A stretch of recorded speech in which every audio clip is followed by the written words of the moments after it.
Okay, I have a question, chat.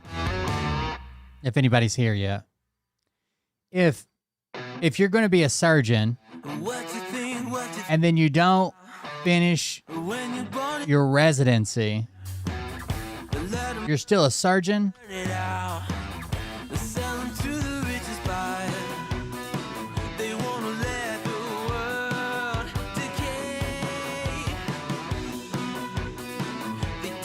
Is your residency required?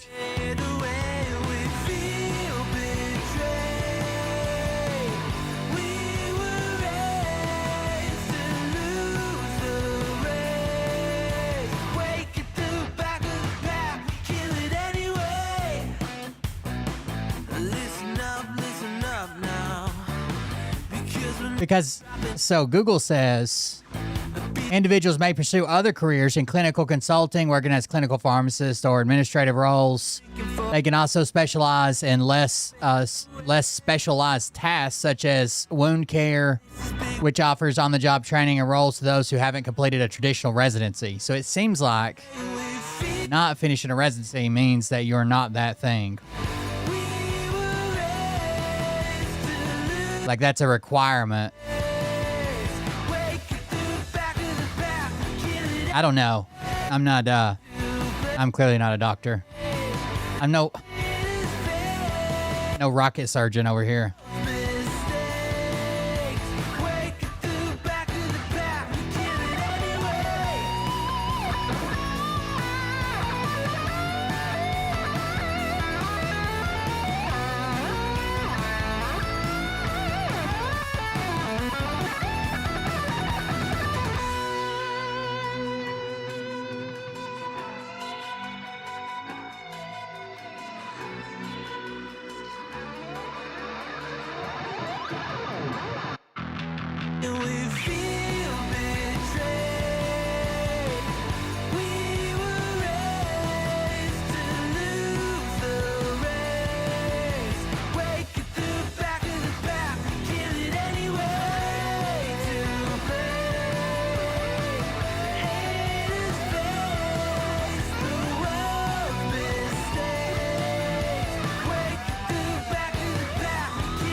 So the way Tennessee's set up for like trades, it's kind of silly to go to like a trade school. I wouldn't say it's completely like if you don't know anything about trades, maybe a trade school. But like, let's say you want to be an electrician. If you go to like TCAD or something here, it doesn't help you at all. Like you still need the same amount. Like if you want to be an electrician, a licensed electrician, you still have to have the same amount of on-the-job training. You have to still have the same amount of supervision. You have to. It's just like you go to school for 2 years for nothing, other than I guess to get ahead. But somebody's going to beat you towards their 4,000 hours. It doesn't make sense, or it doesn't make sense to me, I guess. Maybe I'm just an idiot. It seems silly to do a 2-year program for electrical, especially residential electrical, when immediately you're going to have to get out and do your 4 or 8,000 whatever hours it is under a licensed electrician. The same way if you just walked off the street and said, "Hey, I want a job," and they're like, "Okay, we'll make you a helper." It still counts the same, I guess, is what I'm saying. Give me just a second. Let me share these.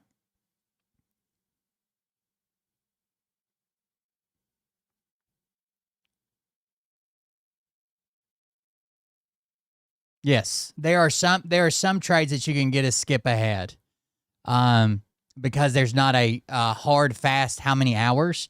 So what the state of Tennessee should do is if you go to school at one of their programs that they sponsor, that they send adults to for free and get kids into, what they should do, which they're behind the times. Hell, we're still on the 2017 NEC code, but what Tennessee should do is they should knock 1,000 hours off or something, right? Or 2,000 hours if you go to an authorized school and pass it.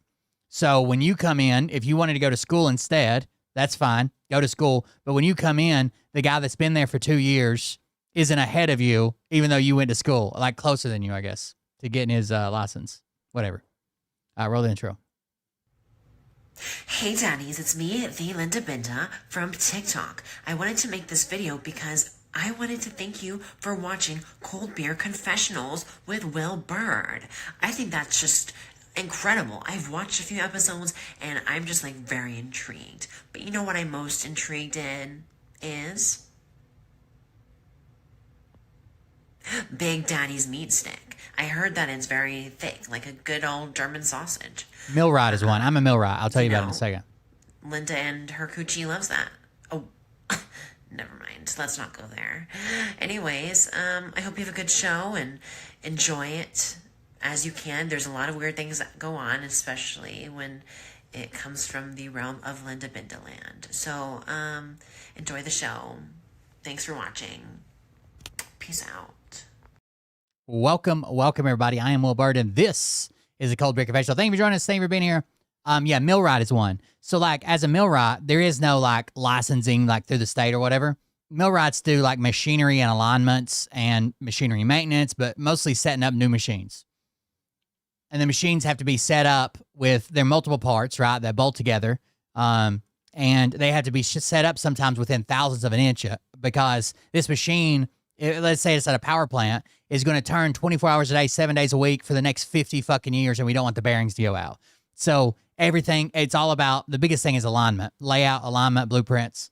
So you can go to school to be a millwright, and you're doing the things that basically a helper would do as a millwright. And when you come to a company, they're not going to say, do you have your 6,000 documented hours? They're going to say, can you do layout? Can you read blueprints? Can you use a P level? Can you do laser level? Can you do, machine alignment? And they're going to test you on those things. And if you are, then hell, you're a journeyman or whatever, instead of a helper. Or you could just go straight on the job and you're going to be learning the same thing, but not in a school environment. You'll be the bitch a little bit, but also you'll be learning these things like alignment and shit like that. Anyways, electrician is weird. Hold on, let me look it up.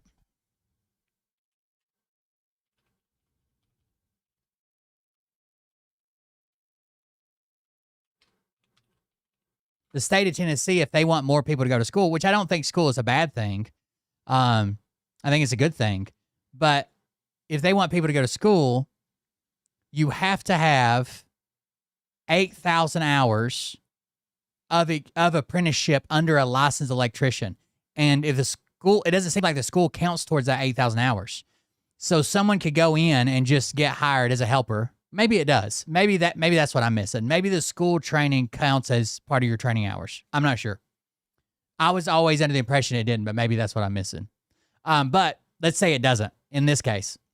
If it doesn't, then someone that just walked off the street is way the fuck ahead of you, right? They just walk off the street, get a job as a helper.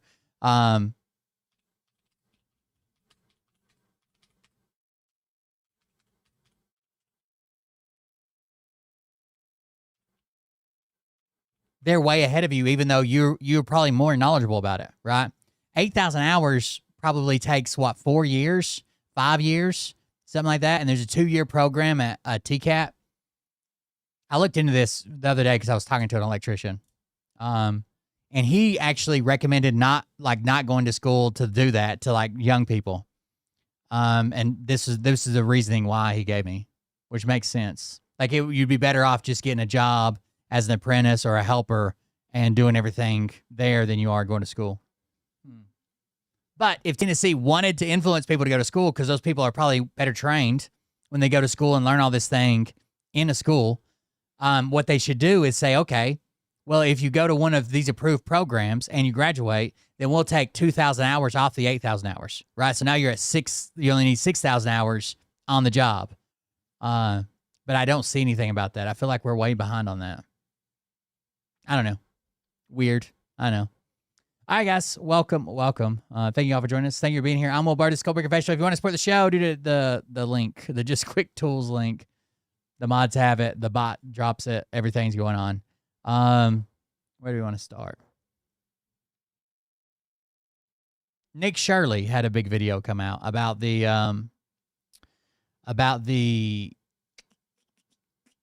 fraud in California. I guess his big thing now is he's just going around to expose all the fraud that happens everywhere, especially, or I guess solely in blue states. He's not going to any red states to talk about shit.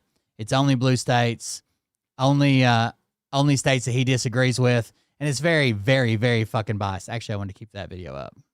My bad. It's very biased. I'll show you the video. I love Trump. What do you say to somebody? This isn't it, but it was funny. The 2016 primary was rigged, Trump said. The 2016 popular vote was rigged. The 2020 election was rigged. His 4 criminal trials were all rigged. His 2 civil trials were rigged. And the media rigged. What if he's just doing some stuff and then being held accountable for it? I think the trials was rigged. I think so too. Do you have any evidence of that? No. No, I don't. I love Trump. No, I don't. All right, Nick Shirley. I'll show you some of his video. So the problem is he is preaching to the lowest denomination, right?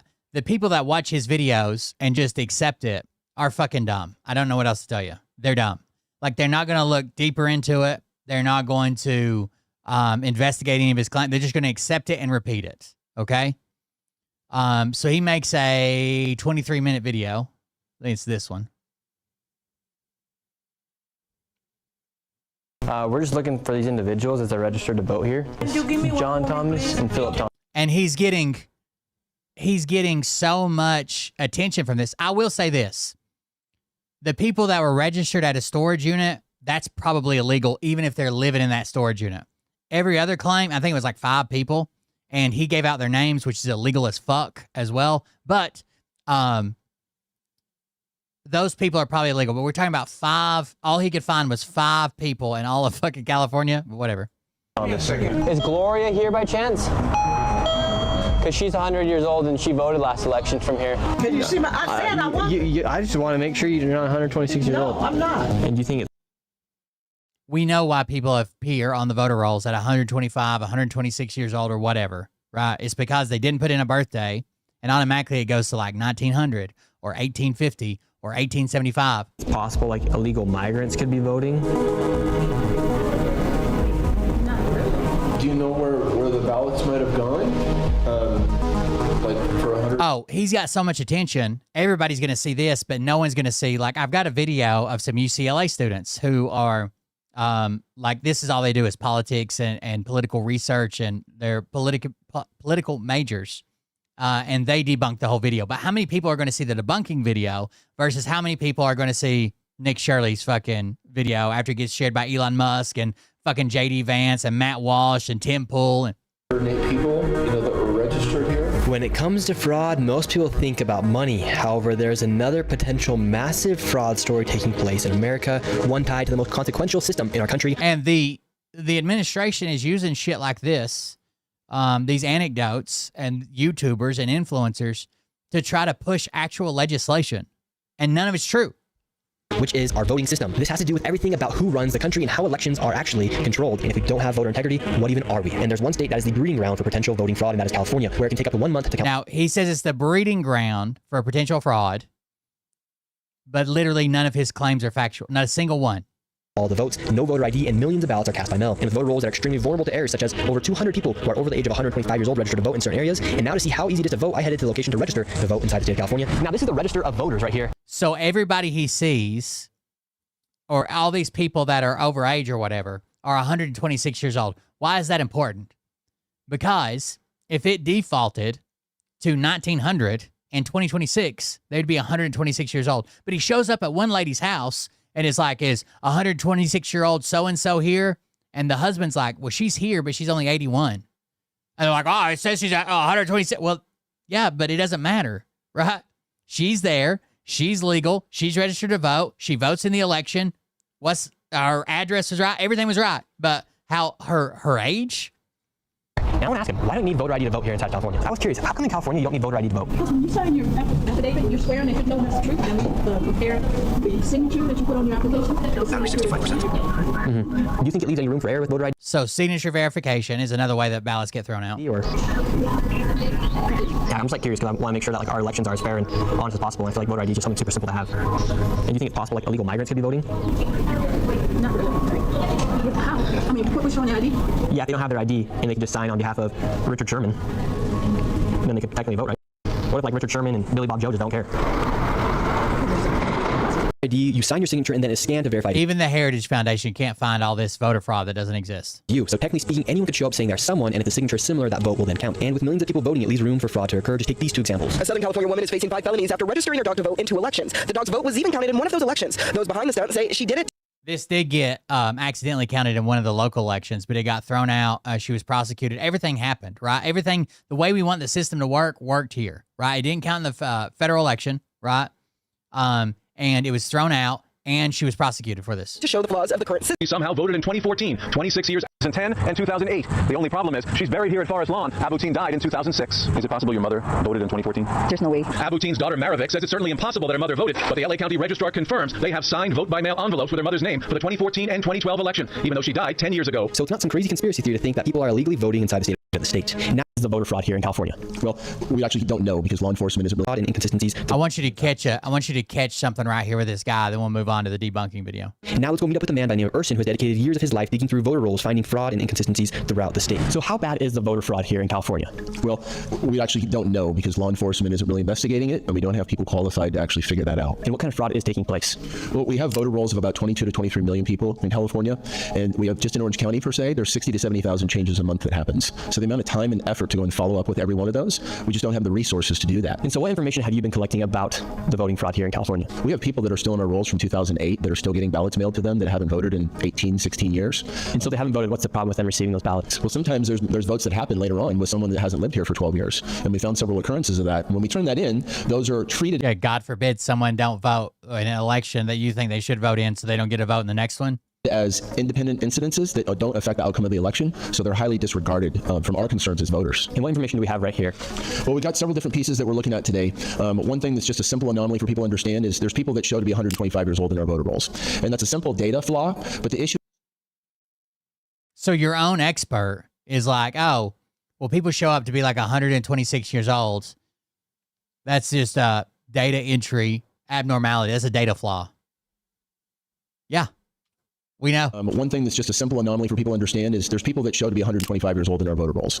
And that's a simple data flaw, but the issue is it keeps happening over and over again to the tune of hundreds and hundreds and hundreds in every county. That's a large size like where we're at today. Another one is we have a lot of voters.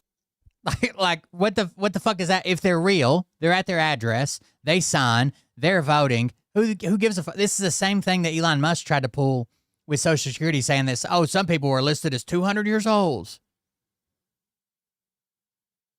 They weren't even receiving checks at the time. So check out this video. This is a really good video. We'll start here. Free and fair elections are the cornerstone of democracy. Without them, the whole thing falls apart. But recently, many have called into question whether American elections are instead rife with fraud, like the recent video from social media influencer Nick Shirley. Now, far be it from me to question Shirley's motives or intelligence, but as researchers who study voting and use the voter file, we felt we had to correct some inaccuracies. Right, Clayton? You're absolutely right, Graham. Nick Shirley is a moron who doesn't know what he's talking about. Shirley makes a number of claims in his video. Unfortunately for him, just about every last one of them is either false or misleading. There are honestly too many of these for us to address every single one. But there are still a number of very obviously false claims that we want to take you through. At the risk of taking Nick Shirley too seriously, these claims are: there are many suspiciously old voters who are voting in California elections. Many people are registered to vote at illegal addresses. Turnout at some of these locations. He made the same fucking mistake 3 times in this video that he made when he was up in Minnesota. Remember when he was in Minnesota and he freaked out because a couple different medical transport companies were registered at a UPS store. Like that was their address because they're using the UPS store as their physical address. Well, in this video, he claims that like this many people and this many people and this many people are registered at UPS stores. But instead of even looking into that, he's like, you got to have a physical address. You can't use a P.O. box. He doesn't even check the suite number. The UPS store is on the ground floor of an apartment building. And not a single person is registered to that suite number for the UPS store. They're actually registered to the other suites, the apartments. Is suspiciously high. Though it's not stated directly, it's heavily insinuated that all of this is somehow exceptional or unique to California, and we're going to talk about this one throughout. People are voting in an impossible number of elections. There are lots of illegals voting in California elections, and then there are a lot of minor factual inaccuracies that we'll get to as we go along. We're going to talk about each one of these claims, tell you why they're incorrect or misleading, and tell you what it actually shows, if it actually shows anything at all. First, let's look at Shirley's claim that there is an absurd number of very old voters voting in California elections. This is wrong for 2 reasons, the first of which they admit themselves. Nick Shirley's data guy admits that it's just a simple data flaw. There's people that show to be 125 years old in our voter rolls, and that's a simple data flaw. What are we even doing here? Like, they admit in their own video that this is just an administrative record-keeping error. And then second, we know this because out of all of the voters that are listed as 125 or older in the voter file, 7,003 of them to be exact, 4,350 of them were born in 1900, and then 1,891 of them were born in 1850. Those would be kind of weird birth years to select if you were trying to do voter fraud. It's important to remember that these errors are just a tiny fraction of California's overall voter population. These 7,003 people If we're going to do voter fraud, let's make them 18 so they can vote in the maximum number of elections. are just 0.0278% of California's over 25 million voters. Those over 100, surely there are some errors there too, but California is a very big state, and it's not unreasonable that there are centenarians. The estimated centenarian population is over 10,000. And the voter named Virginia that Shirley visited, the man he spoke to harassed, showed up at this woman's house and harassed. Said that she's 81, so she was born around 1945. Her record shows 1900, but she's clearly a real person. That's not fraud, that's just a missing birthday. And crucially, California is not unusually bad at this. This is the share of... It seems like the systems that most states use is if you don't put in a birth year, or say you're putting in the birth year 1989, and you accidentally hit an I in there, so it says 198I9, then it kicks that out and sets it to a standard birthday of like 1900, right? Because it's not a valid year or there was no year there. Registered voters aged 90 or older in every state, sorted from most Republican to most Democratic registration. California, gold bar, right here, ranks 35th out of 51. 34 states have a higher fraction of 90-plus voters than California. Hawaii is first. So this is the share of registered voters that are 90 or older, and it's not even the top half, right? It's 35th. At nearly 2%. New York, Maine, Connecticut, Florida, all higher than California. If Shirley's theory were correct, that old age anomalies signal fraud. Oh, good luck with the kids, man. The fraud would have to be concentrated in Hawaii and North Dakota, not California. And the party distribution of older voters is exactly what we would expect from older voters, given what we know about the fact that there's been a growth in independent registrations. So older voters are more likely to be either Democrat or Republican compared to younger generations who are more likely to register independent. Then, last but not least, Shirley doesn't present any evidence that large numbers of these voters are actually voting, instead just relying on news clips from years ago. That's because the voters in the voter file that are actually dead aren't voting. Researchers at Stanford estimated the prevalence of dead voters voting in 8 years of universal vote-by-mail elections and found a grand total of 14 potential cases of fraud out of more than 14 potential cases. Out of all the cases, they found 14 potential. We're not even saying that those are real cases. Just maybe this looks kind of weird. Most of the time, when someone runs to you, and I fell for this back when I was a Trump supporter, there was a guy that like pulled the rolls, I think, from Georgia and was making a big fuss online about it. Most of the time, it's a name mismatch, right? So two people are named the exact same thing, maybe with even the same middle initial, and one is dead and one is still living. And they attribute the vote to the dead one to make it seem like dead people are voting. A grand total of 14 potential cases of fraud out of more than 4.5 million votes cast. That's a total of 14 out of 4.5 million. Holy fuck. 0.0003% of voters. Their upper bound, assuming every uncertain case is actually fraud, is 210 cases, still 0.005%. For context, the margin in the closest Senate race in the nation during this period was 350 votes. An upper bound of 210 doesn't move a lot. I have a question for you. Somebody mentioned it because credit cards. When you go to use your credit card, some places ask you for the billing zip code. Have you ever been denied a purchase because you put in the wrong billing zip code? Because I know for a fact, I used to have multiple cards, and I had like a business card, and I had a different card, and I had 2 or 3 cards. I know for a fact that I put the wrong one in, which it was just like the county over. And then one time, it wasn't even in this state, and it still went through. Like I know for a fact, I'm like, oh shit. As soon as I click it, I'm like, oh shit, that's the card that's registered in fucking North Carolina for the company I work for. I fucking put my home zip code, and it never gets denied. So I don't even know why the fuck they're asking. The Abutine case Shirley shows is almost certainly just an administrative spillover. A family member received her mail ballot and mistakenly returned it without realizing it wasn't theirs.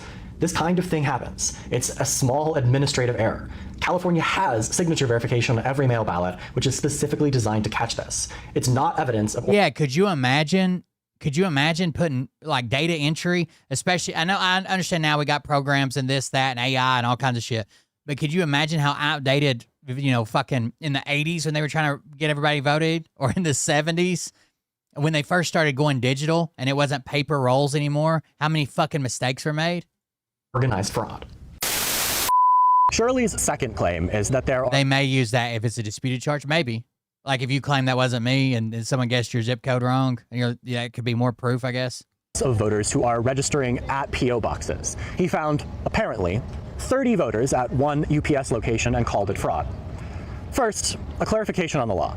In California, you do have to register with your domicile address where you... Yes, you have to register with your physical address where you actually live. It cannot be a post office box. You can get mail. You can put a mailing address separate from your home address, but you have to register with your home address. Actually physically live.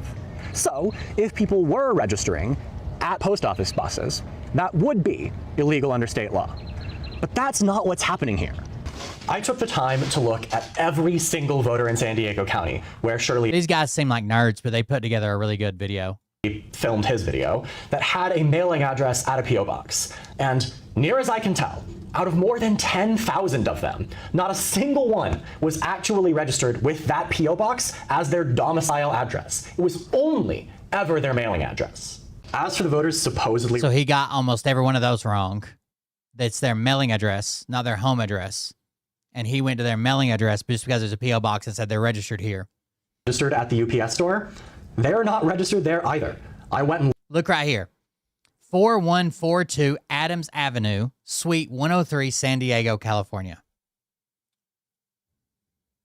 4142.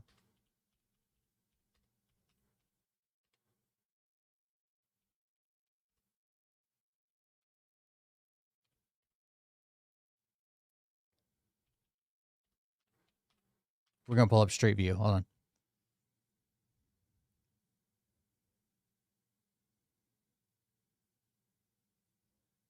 So 100%, that's a UPS store. No one's denying that. That is Suite 103, the UPS store. What would you think this is?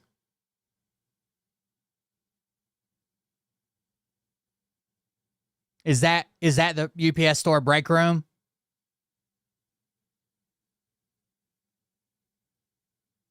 And if this is 4142 Adams, what's the address for this place? It's also 4142 Adams. This whole building is 4142 Adams. There it is on the building. Not to mention all the apartments up stuff. I don't know how deep this building is, the width of this building. I'm sure it's the whole block. But this is a big fucking building. With apartments on top. Not a single person. Now, the UPS store is, holy shit, look how big this building is. There's apartments everywhere here. No wonder he found 30 people registered here. Anyways, not a single person that he's going to claim registered at this UPS store. Not a single fucking person put Suite 103. Why? Because Suite 103 is the UPS store. They put their suite numbers for their fucking... This is all apartments. Look at the back of this building. There's even apartment parking. This is all apartments. Dog walking area. Damn, that's old. COVID-19 testing. Spot 2018. This building's huge. And there's only 30 people registered here. There's 2 floors of apartments here at some spots.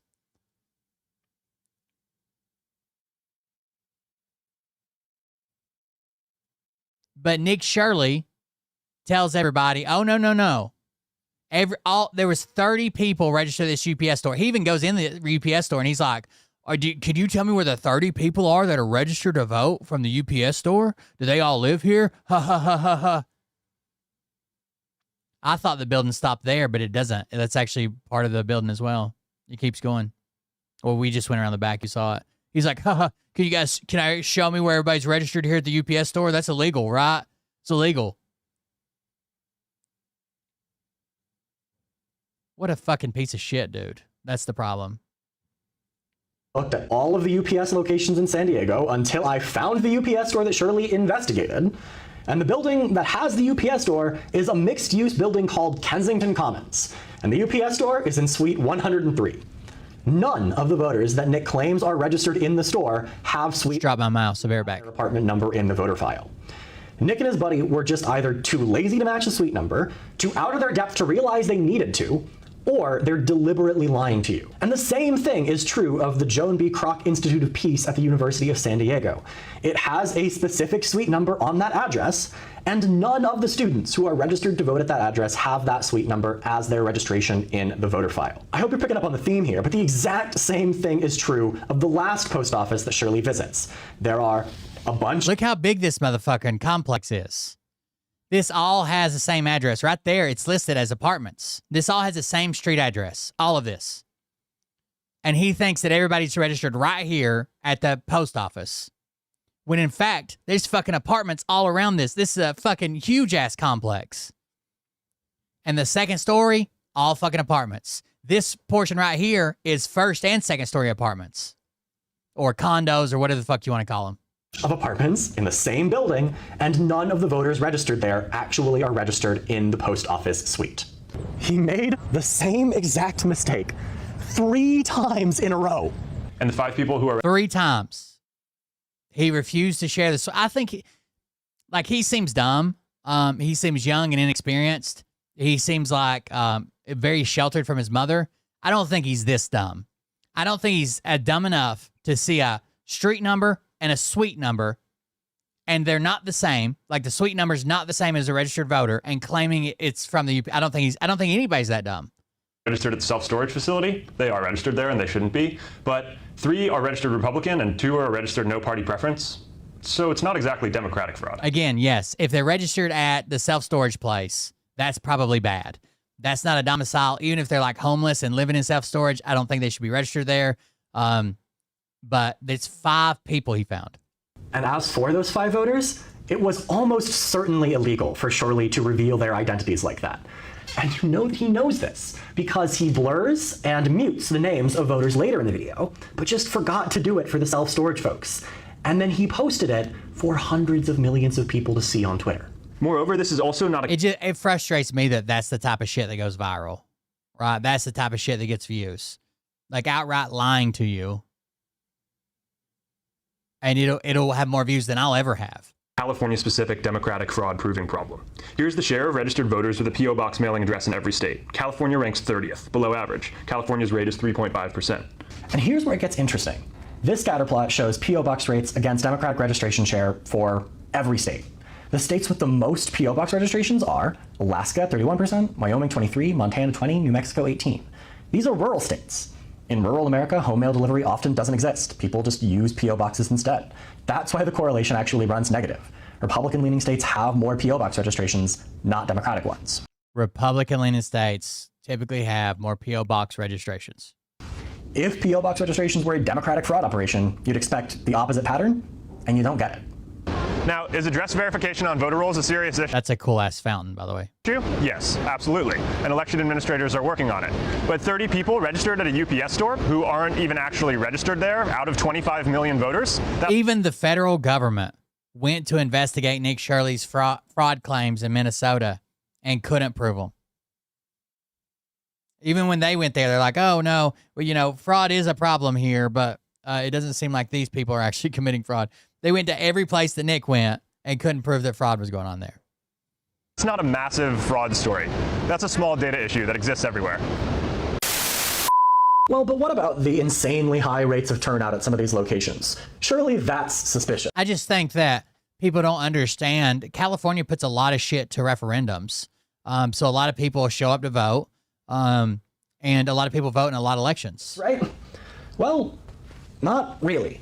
You see, the Pew Research Center estimates that 94.1% of registered voters, the people who Shirley actually sees in the voter file, cast ballots in any given election. So 41 out of 45 at a senior center, 91%, 106 out of 108 at a sorority, 98%. These are normal rates of voting for people who are actually registered to vote, because he and his friend don't understand the difference between... If you go through the process of registering and keep your registration up to date, you're probably voting as well. Eligible voter turnout. And the problem is a lot of people are unregistered, or they're eligible but not registered, or never voted or quit voting and got kicked off the rolls or whatever. Voter turnout. This also applies to the claim that people are voting in an impossible number. My parents believe the superstition that if you register to vote, you're more likely to get called for jury duty, and Tennessee definitely does that. I don't think any states do that. But of elections. So he visits Doris, who was born in 1940. Let's assume that Doris registered when she was 21, the minimum age at the time to register, in 1961. Then Doris is eligible to vote in 1962 up through 2024. That's 2 elections each election year because of the primary and general that Doris could have voted in. So 64 elections Doris had the opportunity to vote in. And that's not even including special or municipal elections. So 51 out of 64 elections is nowhere outside. That sounds pretty average. She could have voted in 64 elections, not counting like special elections, referendums, shit like that. And she hit 51 of them. The realm of possibility. All of this makes Shirley's last claim, that there are somehow large numbers of undocumented immigrants voting in California elections, which was already completely unsubstantiated, seem even more ridiculous than it already was. He has no evidence whatsoever, and the proof, quote unquote, that he furnishes for his other claims that something untoward might be going on, it just doesn't stand up to scrutiny. Then last but certainly not least, as people who've had to apply for voter file access, some of Shirley's actions here struck us as suspect. So we asked a lawyer friend of ours to review the video.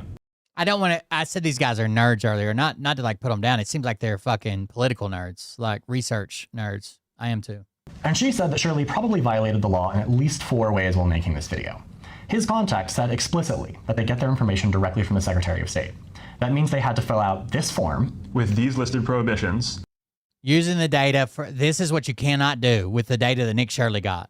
Using the data for unapproved purposes. Unless the applicant or beneficiary is a vendor, sharing or transferring the data to any other party without the submission of a new application and the express written approval of the Secretary of State. So you can't even transfer this data. Using the data to harass any voter or voter's household, showing up at their house. Using the data for any commercial, advertising, or marketing purposes, like making a YouTube video, a monetized YouTube video. Leaving the voter data unsecured and publicly available online or offline, like showing it online. using a phone number to send a text message if the message advertisement does not include an opt-out provision. A violation above constitutes a misdemeanor, blah, blah, blah, blah, blah. That means the aforementioned reading of people's names out loud in the video. The fact that Shirley's whistleblower contact transferred the voter file to Nick Shirley, assuming he's not in fact a vendor. The fact that he's using this video partly as an advertisement for Polymarket. And the fact that he actually went to vote. Oh yeah, I forgot. He's got a Polymarket ad in his video. Are all likely violations of California. That's definitely commercial use and advertising. Is serious and dangerous. At the time of this recording, his video has been seen 500,000 times on YouTube and millions of times on other platforms. Few, if any, of those people will see this video demonstrating that he was wrong about all of it. He's lying to the American public, whether intentionally or because he's simply too out of his depth to realize it, and he's hurting trust in American elections as a result. And he's harassing voters at their homes. Violating California law in making this video filled with misinformation. Free and fair elections are the cornerstone of democracy. Without them, the whole thing falls apart. In the most charitable read, Nick Shirley thinks he's contributing to free and fair elections. What he's actually doing is exactly the opposite. Free and fair elections are the cornerstone of democracy. Pretty fucking crazy. Or at least I think it's pretty fucking crazy. Called into question whether American elections are instead rife with fraud, like the recent video from social media influencer Nick Shirley.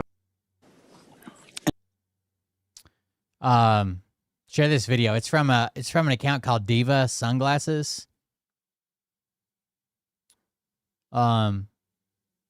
Definitely not afraid to go into depth. I think it's this guy's account. There's basically nothing that Donald Trump could do at this point that I would actually find surprising, but I still think that there are a couple of things from the State of the Union last night that we should talk about anyway, even if they're not actually very surprising. The first is that this was like less a message to Congress and more just like one of his campaign rallies. And I agree with Jamel Bouie's take that I saw earlier this morning that Democrats just like shouldn't have been there. This was like a bunch of political theater, and there was no reason for them to be in that room, quite frankly. Second, and I really think this should go without saying, but I guess it doesn't. The version of the United States, the version of how his administration is handling things, like the version of just how things are going generally that Trump advanced in this speech is like totally imaginary, like totally fake, totally false, does not line up with reality. And like, I know I said that I don't find anything he does surprising, and I don't actually find this surprising. But it is still like crazy to me, like just how easily this man lies. Like it genuinely feels like a natural inclination for him. And then third, and perhaps most importantly, I was struck by like just how little Donald Trump actually asked Congress to do in this speech. Like, yes, it's the case that the State of the Union is always a little bit of like stagecraft and a bit of sort of putting a message out there, a bit of campaigning, but a lot of it is like directly stating in a public forum, here are the things that I want Congress to take up. Here's like the new policy agenda for the coming year. You may remember a few years ago when Joe Biden was like almost literally negotiating with Republicans in Congress while he was delivering the State of the Union. But by my count, Donald Trump really only asked Congress to do like two things. Only one of those was concrete, right? He like talked about the SAVE Act, and then he talked in sort of this like nebulous way that he always talks about undocumented immigrants. He didn't ask Congress to pass new laws to give him like tariff authority that was just stripped away from him by the Supreme Court. He said that he couldn't use the law that he had been using to impose his tariffs. He didn't ask Congress to do practically anything, to take practically anything up as a legislative priority.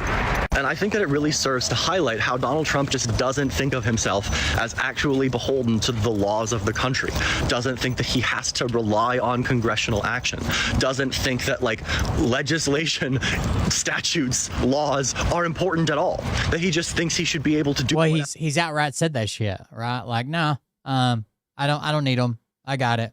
Whatever he wants without asking for Congress's say-so first. It's an indication to me that he sees himself as this kind of like personalist dictator that his critics charge him as being. He does not think that he should have to follow the law, and he does not think that he should have to advance his agenda through the actual legislative process.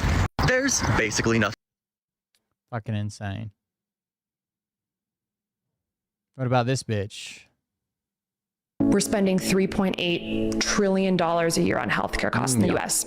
And the reality is that people are getting sicker, people are getting fatter, and people are getting more depressed. And if you're a doctor and you're looking at those realities, which are true, we're spending more and more every year and people are getting sicker, fatter, and more depressed, what are you doing if you're not stopping and saying why? We're dealing with the metabolic disease epidemic, which is the leading driver of mortality in the Western world now. 9 of the 10 leading causes of death in the United States are directly attributable to dysfunctional blood sugar or are worsened. Obesity, diabetes, heart disease, stroke, Alzheimer's, dementia, fatty liver disease. The root cause is a problem with metabolism. Over 50% of Americans have prediabetes or type 2 diabetes. It's insane. That number should be close to 0. 88% of Americans have at least one biomarker of metabolic dysfunction. Alzheimer's dementia, which is now being called type 3 diabetes because it's so related to blood sugar. Cancer is very much driven by blood sugar. Chronic kidney disease, a problem of the small vessels in the kidney becoming narrowed in part because of... In case you don't know, she sells a blood glucose level monitor, not for diabetic people, for regular people, non-diabetics. And erratic blood sugar control. Chronic lower respiratory infections is one of the leading causes of death. And we know that people with unstable elevated blood sugar have much higher mortality, even with something like influenza or pneumonia. With COVID, we've known now since the very beginning of the pandemic that having metabolic dysfunction, diabetes, is a key accelerator and driver of mortality and morbidity. High blood sugar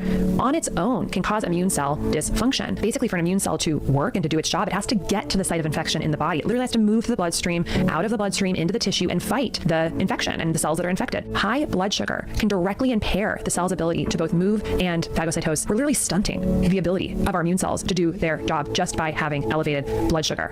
There's some odd ones on there too. For instance, suicide is actually on the top 10 list of killers in the United States, and people with diabetes or metabolic... This is who Trump nominated to be the Surgeon General.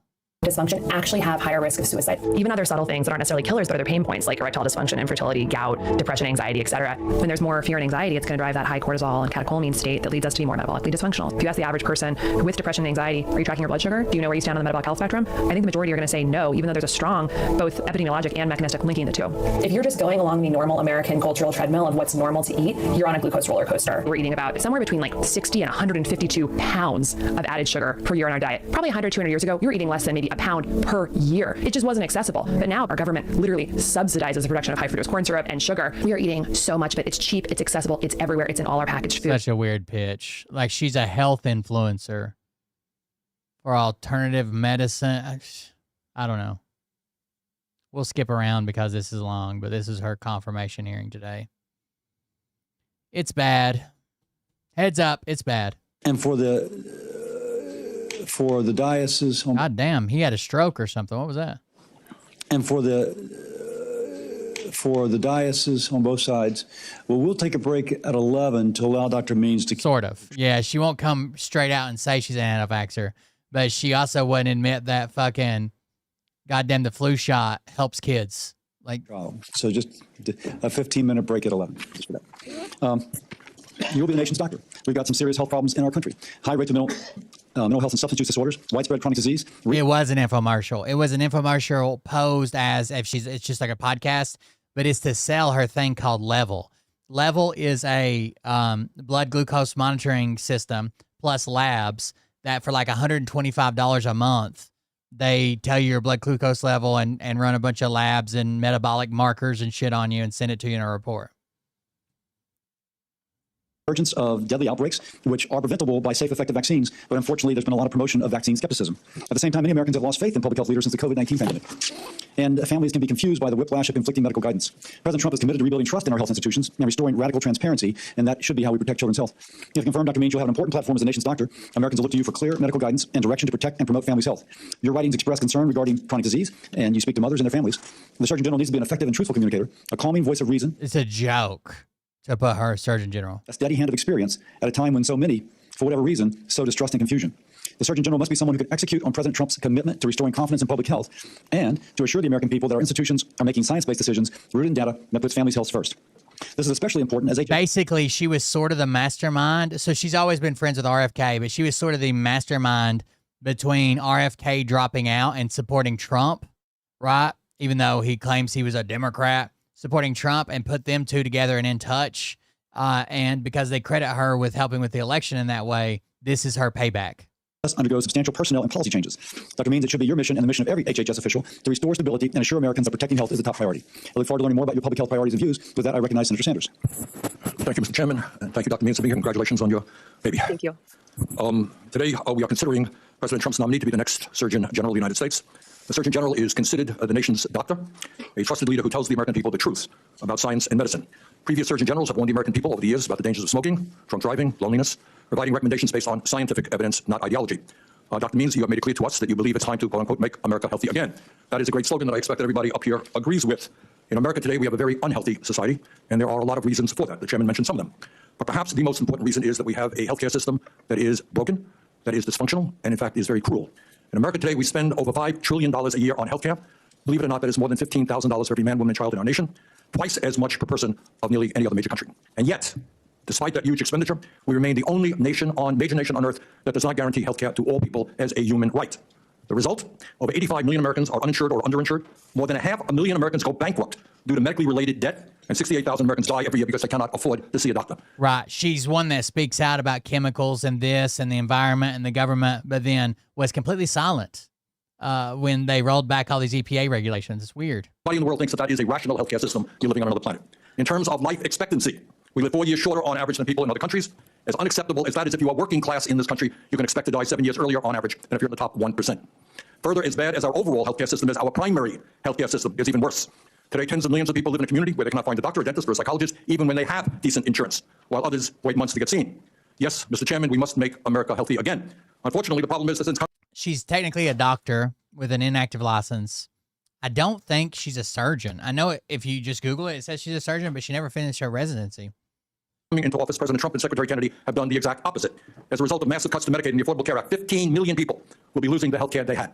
Studies suggest that when you throw 15 million Americans off of health care and make over $1 trillion in cuts to Medicaid and the ACA, some 50,000 of our fellow Americans will die unnecessarily each and every year. Secretary Kennedy and the Trump administration continue to spread dangerous conspiracy theories about vaccines, making it hard for Americans to protect their children from deadly diseases. I'm having a hard time understanding how any of this will make America healthy again. In my view, we need a Surgeon General who has the courage to take on President Trump and Secretary Kennedy and say, no, it is wrong to throw 15 million off of health care. It's wrong to double premiums for 20 million more Americans. It's wrong to spread misinformation about vaccines. And that's just not me talking. That's precisely what 6 former Surgeon Generals, 3 Republicans, 3 Democrats who served under Trump, Obama, George W. Bush Clinton, and George H.W. Bush have told us. In an op-ed they wrote in the Washington Post, that's what these guys wrote. A few months ago, they said, quote, the actions of Health and Human Services Secretary Robert Kennedy Jr. are endangering the health of the nation. He has rejected science, misled the public, and compromised the health of Americans, end quote. That is Republicans and Democratic former Surgeon Generals. So, Mr. Chairman, there is a lot to be discussed, but I have very serious questions about the ability of Dr. Well, this is just their opening. They'll get to the questions in a second. General, this country needs. Thank you very much. Dr. Marshall will introduce the nominee. Thank you, Mr. Chairman. I'm certainly humbled and honored today to introduce Dr. Casey Means. I want to thank you for joining us here this week. I'm especially glad we're able to hold this meeting, which was long overdue. But being in labor is one of the best excuses we've had to delay a hearing. So congratulations to your family. We hope baby boy Phoenix, 17 weeks old today, is doing great. And again, we appreciate you being here. As my colleagues have already said, today nearly 8 in 10 adults, representing almost 200 million people in this country, live with at least one chronic disease: obesity, diabetes, heart disease, hypertension. Our children, the pride of this nation, the situation is equally alarming. Approximately 20% of our youth are obese. 1 in 3 adolescents age 12 to 17 have prediabetes, 1 in 3. And when it comes to our mental health, at least 1 in 5 American adults, 60 million people experience some form of mental illness each year. Those are epidemic numbers. We need a Surgeon General, the nation's doctor, to guide us back to health, mobilizing science-based strategies to prevent disease, promote wellness, and address these epidemics head-on. The Surgeon General serves as our country's chief health educator, but more than an educator, a coach, a cheerleader, providing evidence-based guidance to improve health and respond to crisis while leading the U.S. Public Health Service Commission Corps and advising on key policies. Over the course of this process, I've truly enjoyed reading Dr. Means' books, her publications, and getting to know her, and hearing her thoughtful vision for improving the health of Americans. Dr. Casey Means is uniquely qualified, Stanford-trained physician who began surgical training at Oregon Health and Science University, where she excelled in clinical performance and patient care for underserved populations before leaving that traditional system. Like many of us, she was disillusioned by its focus on treating symptoms versus addressing causes. She left it to champion. She was disillusioned, and she left it to become a podcasting grifter. I got it. Preventive metabolic health.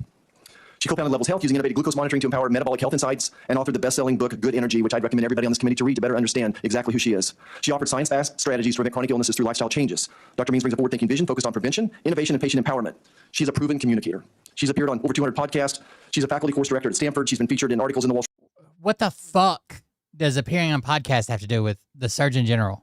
Journal, Forbes, New York Times. She inspires, educates on complex health issues. She's poised to shift us from reactive sick care to proactive health care, emphasizing metabolic health to truly make America healthy again. Her entrepreneurial spirit and clinical background will drive solutions, prioritizing outcomes over bureaucracy, aligning with the making to make America healthy movement again. So that's my formal introduction from my heart. From my heart. Go back to our childhood, in my childhood in the 1960s. Everybody smoked. Everybody did. But a Surgeon General, Dr. Luther Terry, under LBJ, had the courage to stand up and say smoking causes lung cancer. He wasn't able to finish the job. It was then under President Nixon that the next Surgeon General, Dr. Jesse Steinfeld, stepped forward and educated children who then educated their parents on the hazards of smoking. Something that I see every day, my kids educating me on what good nutrition, healthy nutrition looks like. And then who can forget Surgeon General Dr. C. Everett Koch, who gave us moral and scientific clarity during the AIDS epidemic. And that's what I think Dr. Means can be. I think that she can move the needle. We do have a chronic health epidemic. I think we have, hold on, I think I got a clip that kind of, this. A wellness influencer who never completed her medical training is about to become our next Surgeon General. For context, the Surgeon General is the top public health communicator in the country and considered the nation's doctor. Casey Means, who has her confirmation hearing tomorrow, is a medical doctor who dropped out of her surgical residency and does not hold a current license to practice medicine. Instead, she has since earned a living as a wellness influencer, selling supplements, and running a wellness company called Levels, which markets continuous glucose monitors to healthy people without a clinical indication or health need. In addition to consistently throwing medical doctors who actually completed medical training under the bus, she wrote a book on metabolic health that failed to properly interpret or accurately cite the medical literature. She claims raw milk is safe as long as you look into the eyes of the... When it comes to raw milk, I want to be free to form a relationship with a local farmer, look him in the eyes, pet his cow, and then decide if I feel safe to drink the milk from his farm. Farmer and pet the cow. She suggested that vaccines cause autism, and she routinely warns that environmental chemicals are making us sick, yet has remained silent the entire year as this administration cut environmental regulations meant to protect us from those same chemicals. She's also the sister of Callie Means, a political operative who previously interned at the Heritage Foundation, you know, the authors of Project 2025, and later Callie Means is that guy there. Helped shape the MAHA movement, including efforts to position RFK Jr. alongside Trump to mobilize voters toward the Republican Party. So it would seem this appointment is in exchange for that help. How very merit-based of them. And lest you think this has anything to do with partisan politics, the well-qualified Surgeon General under Trump's first administration, Jerome Adams, has said that her confirmation would undermine trust, damage credibility, and signal that This is the last Surgeon General. I was like a confirmation ninja. would undermine... Oh, shit. Runner. Most on-the-nose case of the ways do not justify the means. That's exactly right, for sure. First administration, Jerome Adams, has said that her confirmation would undermine trust, damage credibility, help. How very merit-based of them. And lest you think this has anything to do with partisan politics, the well-qualified Surgeon General under Trump's first administration, Trump's first Surgeon General, Adams, who's a Trump supporter and Surgeon General, an actual fucking real doctor with real experience, says that a confirmation would severely undermine public trust in federal health care, damage the credibility of the U.S. Public Health Service, which the Surgeon General leads, and signal that Congress is prioritizing political expediency over actual competence in critical appointments. Numerous fully trained, licensed doctors who have championed prevention and wellness could better lead the 6,000-person uniformed service. Confirming means reflects a capitulation to political pressure, not a desire to get the best person for the job or a desire to restore America's health. So literally, he's saying, like, if you vote for this bitch with all the qualified people, it's not because you think she's qualified. It's because you think Trump wants her to be the Surgeon General. Has said that her confirmation would undermine trust, thank you for the donation, by the way, and signal that Congress is prioritizing politics over actual competence in a critical public health position. The hearing is happening tomorrow in the Senate Help Committee, which is the same committee that advanced RFK Jr. as HHS Secretary, the same committee where Bill Cassidy serves as the chair. If your senator sits on Help, please contact their office today by phone or email and let them know you oppose a wellness entrepreneur who never completed medical training to serve as the nation's top doctor. I'll put more information in the caption. A wellness influencer who never completed... And what do you think she'll try to hide in this confirmation hearing? Her craziest fucking views. That's why. No one can deny that. And like I said before, we need a Surgeon General who's more than an educator. We need a coach. We need a communicator. We need a cheerleader to address these chronic diseases. And I believe that Dr. Casey Means is the person for the job. Thank you, Chairman. Thank you. Dr. Means. Thank you. Good morning, Chairman Cassidy, Ranking Member Sanders, and members of the Senate Health Committee. I want to thank President Trump for nominating me to serve as Surgeon General and for Secretary Kennedy for his support. Thank you for also being willing to postpone this hearing when I went into labor 5 hours before the hearing started in October. Our precious baby boy was born on the hearing day. As a physician, I've always been inspired. The root of the word healing means to return to wholeness. Nothing. Yeah, no, she said that she had an internal voice that whispered to her, it's time to prepare. And that's why she took psychedelics. Inspired to try psychedelics because she had an internal voice. I've got no issue with psychedelics. I think they're fucking cool. They're fucking wild. I love mushrooms.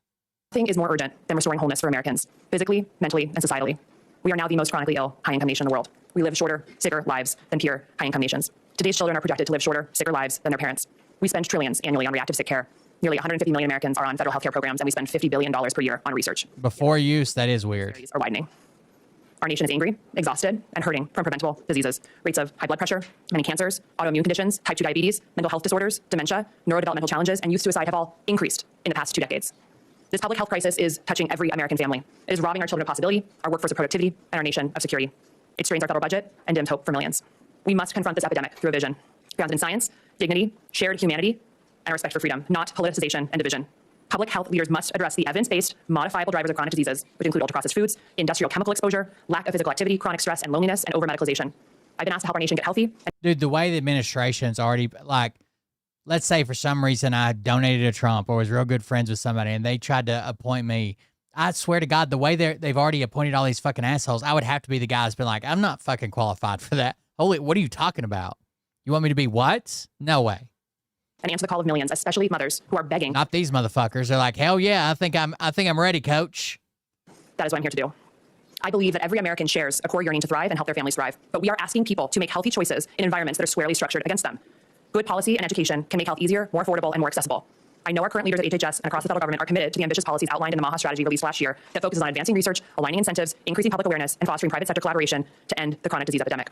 Specific efforts are already underway to fund and promote more whole, healthy food for Americans, address financial conflicts of interest in our agencies, fund research focused on disease prevention and reversal, and make institutions accountable to measurable health outcomes for all Americans. President Trump and Secretary Didn't they cut a bunch of childhood cancer research or Kennedy have invited a mature, candid, grand conversation about how our medical education and fixing perverse incentives can pull us back from the brink. And for this, I am profoundly grateful. My professional history has prepared me to meet these very complex times as an innovative, unifying, and practical leader focused on reversing chronic disease.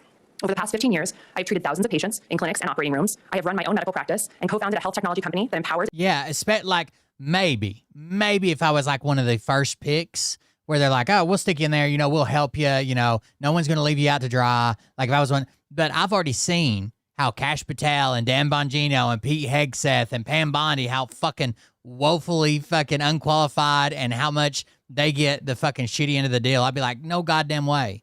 In fact, if I was overqualified, I might still say no. Individuals with metabolic health data to address blood sugar dysregulation, a problem now affecting over 50% of American adults and 30% of teens. In this role, I recruited leading researchers from Yale, UCSF, Brigham Young University, Cleveland Clinic, and more to support this effort. And the company launched a 10,000 participant academic industry research collaboration on early metabolic disease detection. I've held biomedical research positions at the National Institute of Health, Stanford University, New York University, Oregon Health and Science University, and published this biomedical research in leading medical journals. I was recruited as a faculty course director at Stanford University, where I taught undergraduate and graduate students on nutrition and health. I have served as an associate editor of an international medical journal focused on prevention and disease reversal.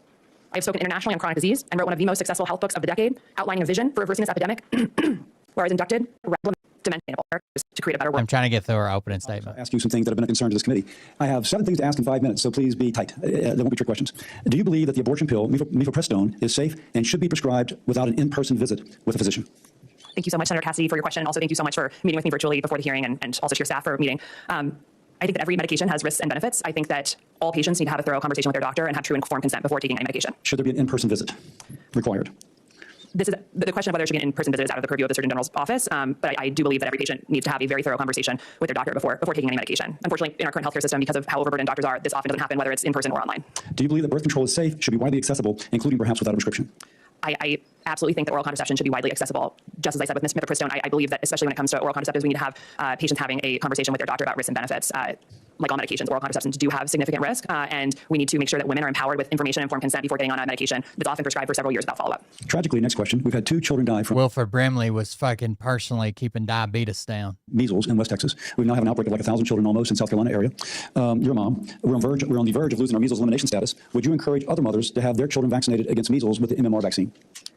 Like you, I'm a physician. I believe vaccines save lives. I believe that vaccines are a key part of any infectious disease public health strategy. And I would work with you, the CDC, the NIH, ACIP, would you encourage mothers to vaccinate their children with the MMR vaccine, seeing how we've had children die in this outbreak in South Carolina? I'm supportive of vaccination. I do believe that each patient, mother, parent, needs to have a conversation with their pediatrician about any medication they're putting in their body. You're the nation's doctor. Would you encourage her to have her child vaccinated? So basically, she won't commit to this. Instead, every time that vaccines or the flu vaccine or something comes up, she's like, oh, yeah, well, I think overall they work, but every person should be talking to their doctor.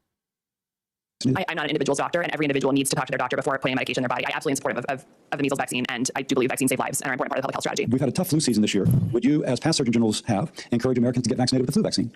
At the risk of sounding repetitive, I do think it's very important as a physician and to rebuild trust in public health to make sure that patients are encouraged to have informed consent with their doctor before getting any medication.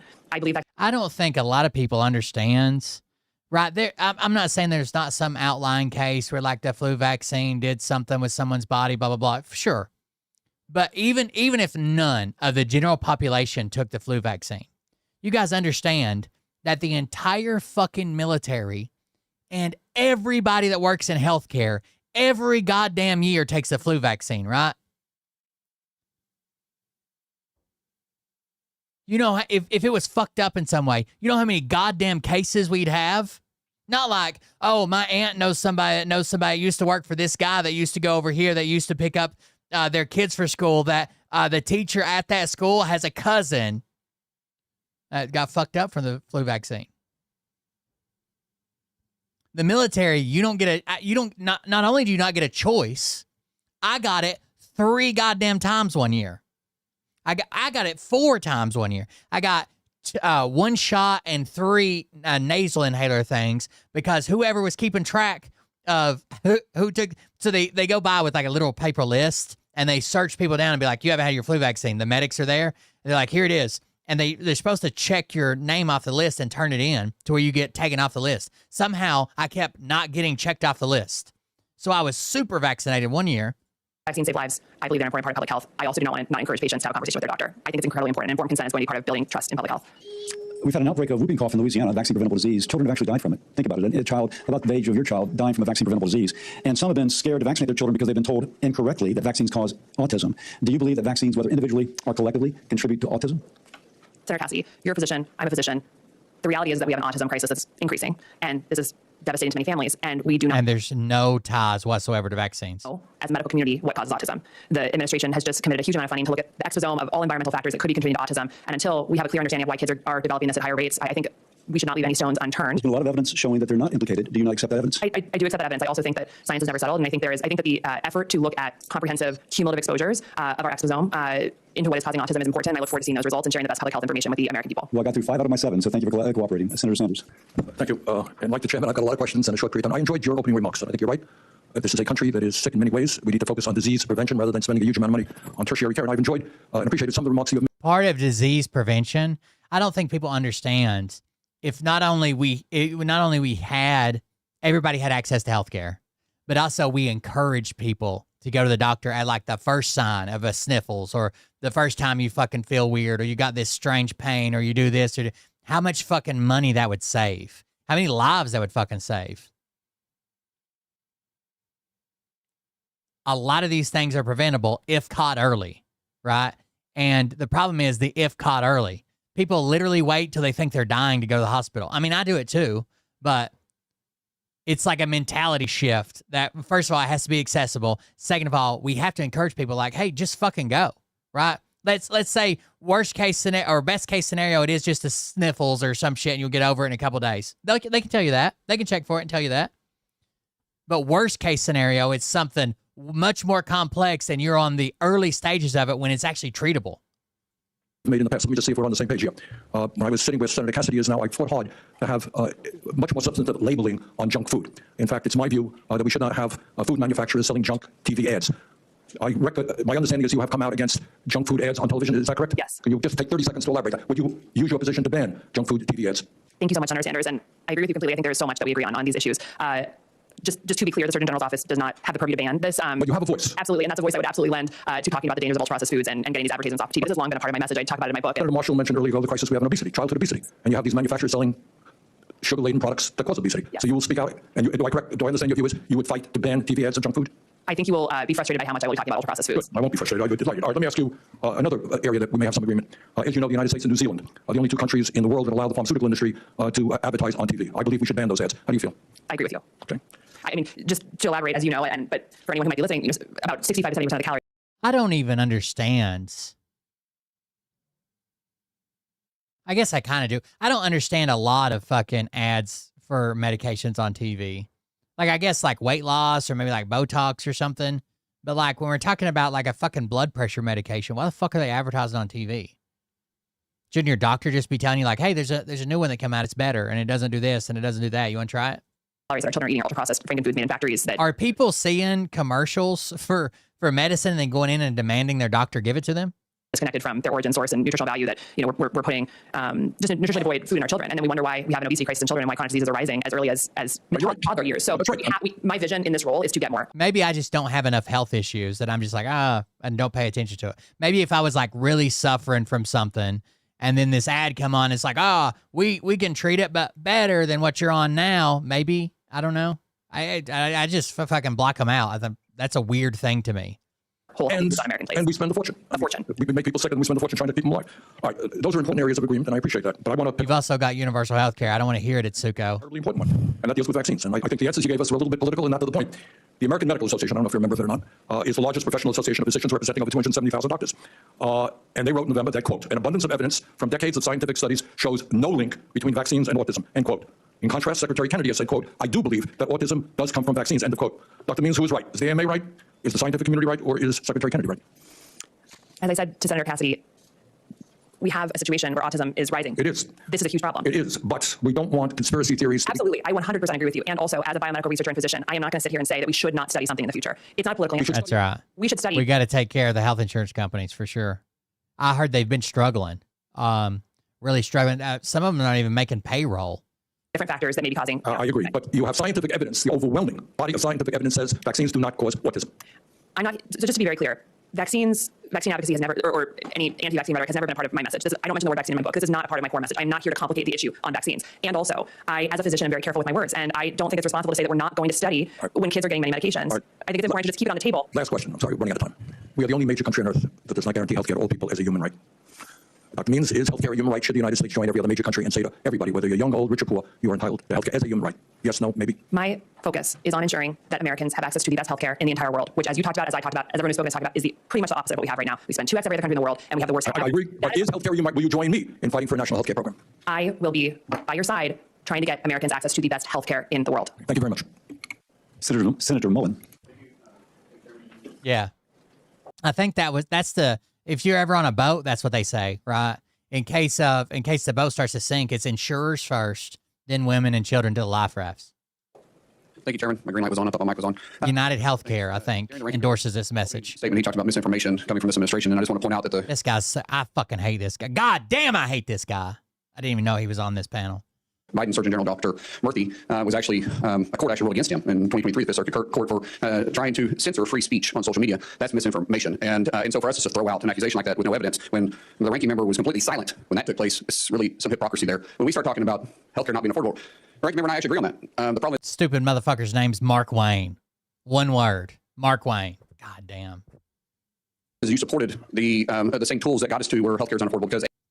By the way, this table looks cheap as fuck. Is that a folding table with just a big long black tablecloth on it?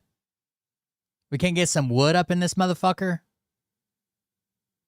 Why does it look like our Congress is going poor? What the fuck is this? There's a big fucking crack here. I can see the table legs. The fucking tablecloth isn't even. It's running downhill. What the? Affordable. Ranking member and I actually agree on that. The problem is you supported. Did Pam Bondi break the table when she was cheering and dancing for the Dow being at 50,000? And they haven't got a replacement yet? The same tools that got us to. It looks like the table's been redacted. Healthcare not being affordable. Ranking member and I actually agree on that. The problem is you supported the same tools that got us to where healthcare is unaffordable because ACA, affordable healthcare, which is completely unaffordable, has risen 3 times faster than inflation itself. Yet we still support it. Not we, you, the Democrats. I support a national healthcare program which will cut the cost of healthcare. Healthcare got more expensive at a slower rate under the ACA than it did before the ACA was in effect. But you're attacking me. You're going to attack me. I'm pointing out facts. You can say what you want. I'm just pointing out facts. The fact is that it has risen 3 times faster, and we know it. Yet we still want to sit here and defend it. The ranking member wants to talk about all the death that is supposedly going to be happening because of. So rising faster than inflation has nothing to do with it. It has. Even before the ACA, it rose faster than inflation. President Trump and Secretary Kennedy, because how dare they look at a healthcare system as broken and unaffordable and try to make changes, but yet the definition of insanity is what? Doing the same thing, expecting different results, so we should just sit here and accept it? And how dare we look into vaccines to just simply look to see if maybe vaccines may be a partial cause to autism when it's rising at a rate faster than any country in the nation? There's a difference between looking into them, that's fine, right? Look into them all you want. And then hiring people that automatically think vaccines cause it with bullshit research and goddamn RFK coming out and saying, I think this is it. That discourages people from getting vaccines. How dare us look at science? Oh, my goodness, science is supposed to be perfect? I thought science was always supposed to be studied. I'm for looking into it. As a father of 6 kids, yeah, I want to look into it. I want to know what's causing it, and I will turn over every stone. And so, Dr. Means, thank you for saying I want to turn over How many of your kids are unvaccinated? How many of your kids aren't going to woke liberal colleges when they're at that age? So, good on you. I'm not a doctor. I'm not sitting here trying to say we shouldn't do something. I'm saying let's go after it. Let's look at it. Let's question what we're doing. Let's look at the healthcare system. We can agree on that one. I just don't want to socialize it. But we can agree that it is absolutely not affordable. 100% not affordable. Yet it was supposed to be affordable. That's what we sold by Obamacare. So how about we work together and say, hey, so scrap ACA, admit it doesn't work, admit you guys made a mistake, and let's work at something with President Trump to make affordable healthcare healthy and affordable for everybody. But there's zero chance you got. Oh, yeah. I forgot Trump's got the good healthcare plan. Zero chance. Yet everybody we bring up here, you guys chastise for trying to make changes. God forbid we change and go after and try to fix our broken system. This stupid piece of shit is a plumber.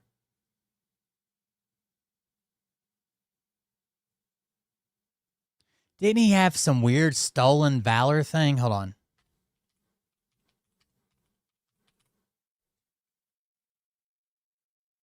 Oh, yeah. It wasn't actually stolen valor, but he said that he would be the guy to take a bullets in defense. He would lay down. Wait. Senator Mark Wayne Mullen is being mocked on social media after saying he'd lay down cover fire in defense of an embattled Defense Secretary Pete Hegseth. I will lead the breach. I will lay down cover fire. I will take the high ground. I'll expose myself to the enemy fire to communicate. We must bring back integrity, focus, and put the warfighter first inside the DOD. I stand with Keg's breath. He's a plumber, bro. Chill the fuck out. Anyways, I ranted too long. Let's talk about some. Yes, you did. I'm sorry, I didn't ask your opinion on that. And if I cared about your opinion, I would ask you, but I don't care about your opinion. Well, you're part of the system. You're part of the problem. You've been sitting here longer than I've even been alive. This is your problem. You should have fixed this a long time ago. You've been well on it so long. I decided not to run for Surgeon General. You're the nominee. I decided to accept that nominee. That is definitely something we would never accept. Ma'am, what's your passion about healthcare? What brought you into this? Thank you, Senator Mullen. For all of us, I'm just going to take a deep breath. My vision for Surgeon General and for the future. Yes, people gave him hell. Rightfully so. Again, you're a plumber. Calm the fuck. Here's his post. I will lead the breach. I will lay down cover fire. I will take the high ground. I'll expose myself to enemy fire to communicate.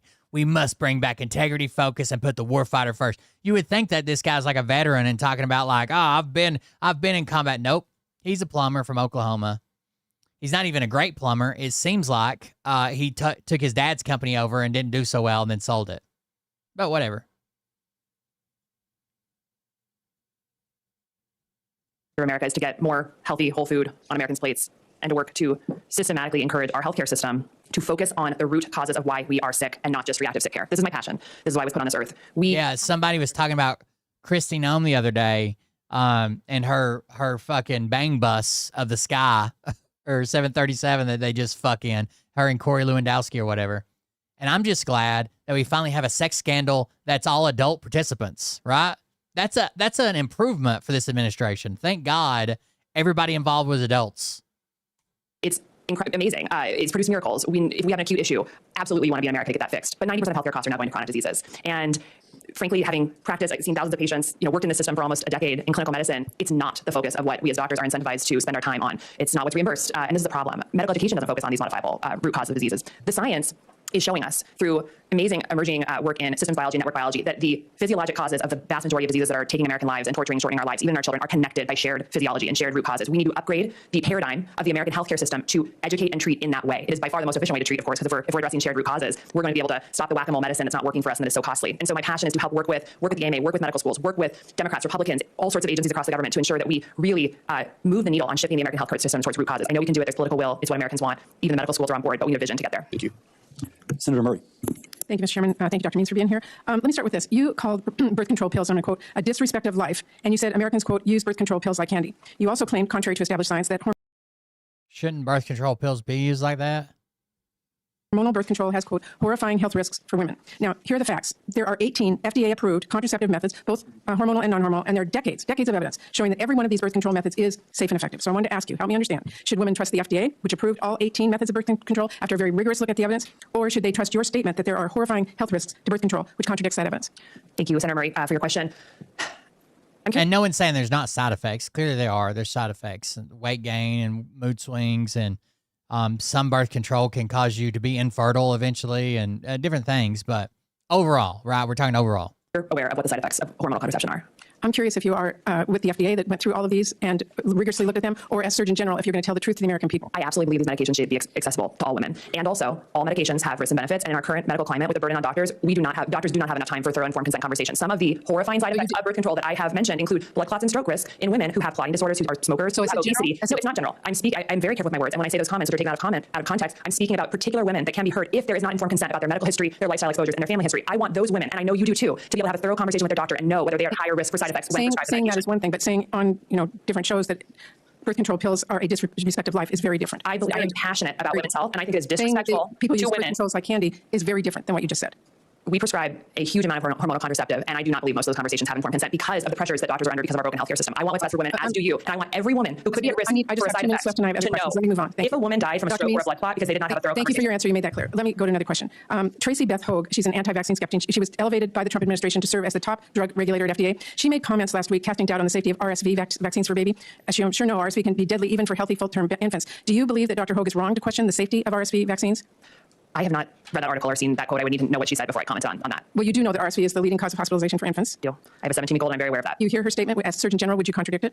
I certainly have absolutely no issue having very frank conversations with anyone in the administration if I believe that their statements are misguided in some way or not fully informed. That's not a conversation I would have publicly first. I would have a private and direct conversation with anyone in the administration if I felt that patients were at risk. All right, and I also want to ask you about maternal health. Mental health conditions are the leading cause of maternal death in the U.S., including suicide and overdose deaths. In her comments last week, Dr. Hogue, same woman, also expressed concern about the safety of... Have you ever noticed that everybody that's been nominated under the Trump administration is like this weird outlier in their field that calls out everybody else in their field?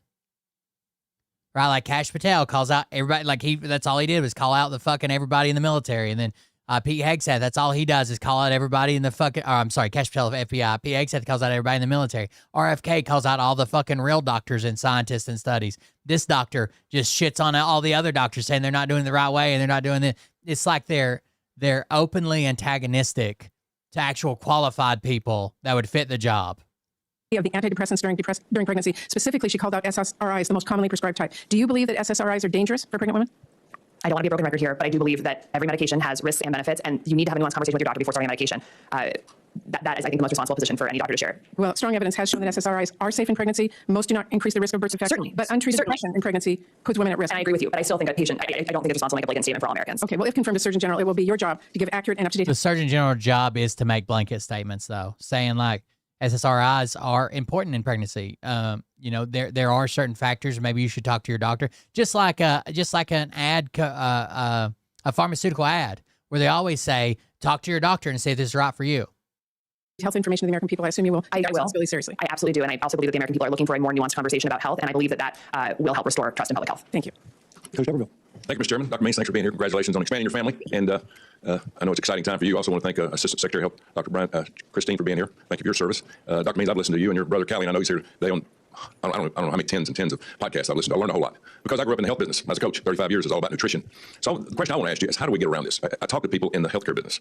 And in the medical field, when we train our doctors, we don't teach anything about nutrition. Everything's about a priority. And those priorities are fine. But we need to teach our doctors and nurses about nutrition, about what to put in their body. This epidemic we have going on chronic disease, as we've all talked about, is out of control and getting worse. So how do you prioritize that? Thank you so much, Coach. And I really, really enjoyed getting to know you throughout this process. Thank you.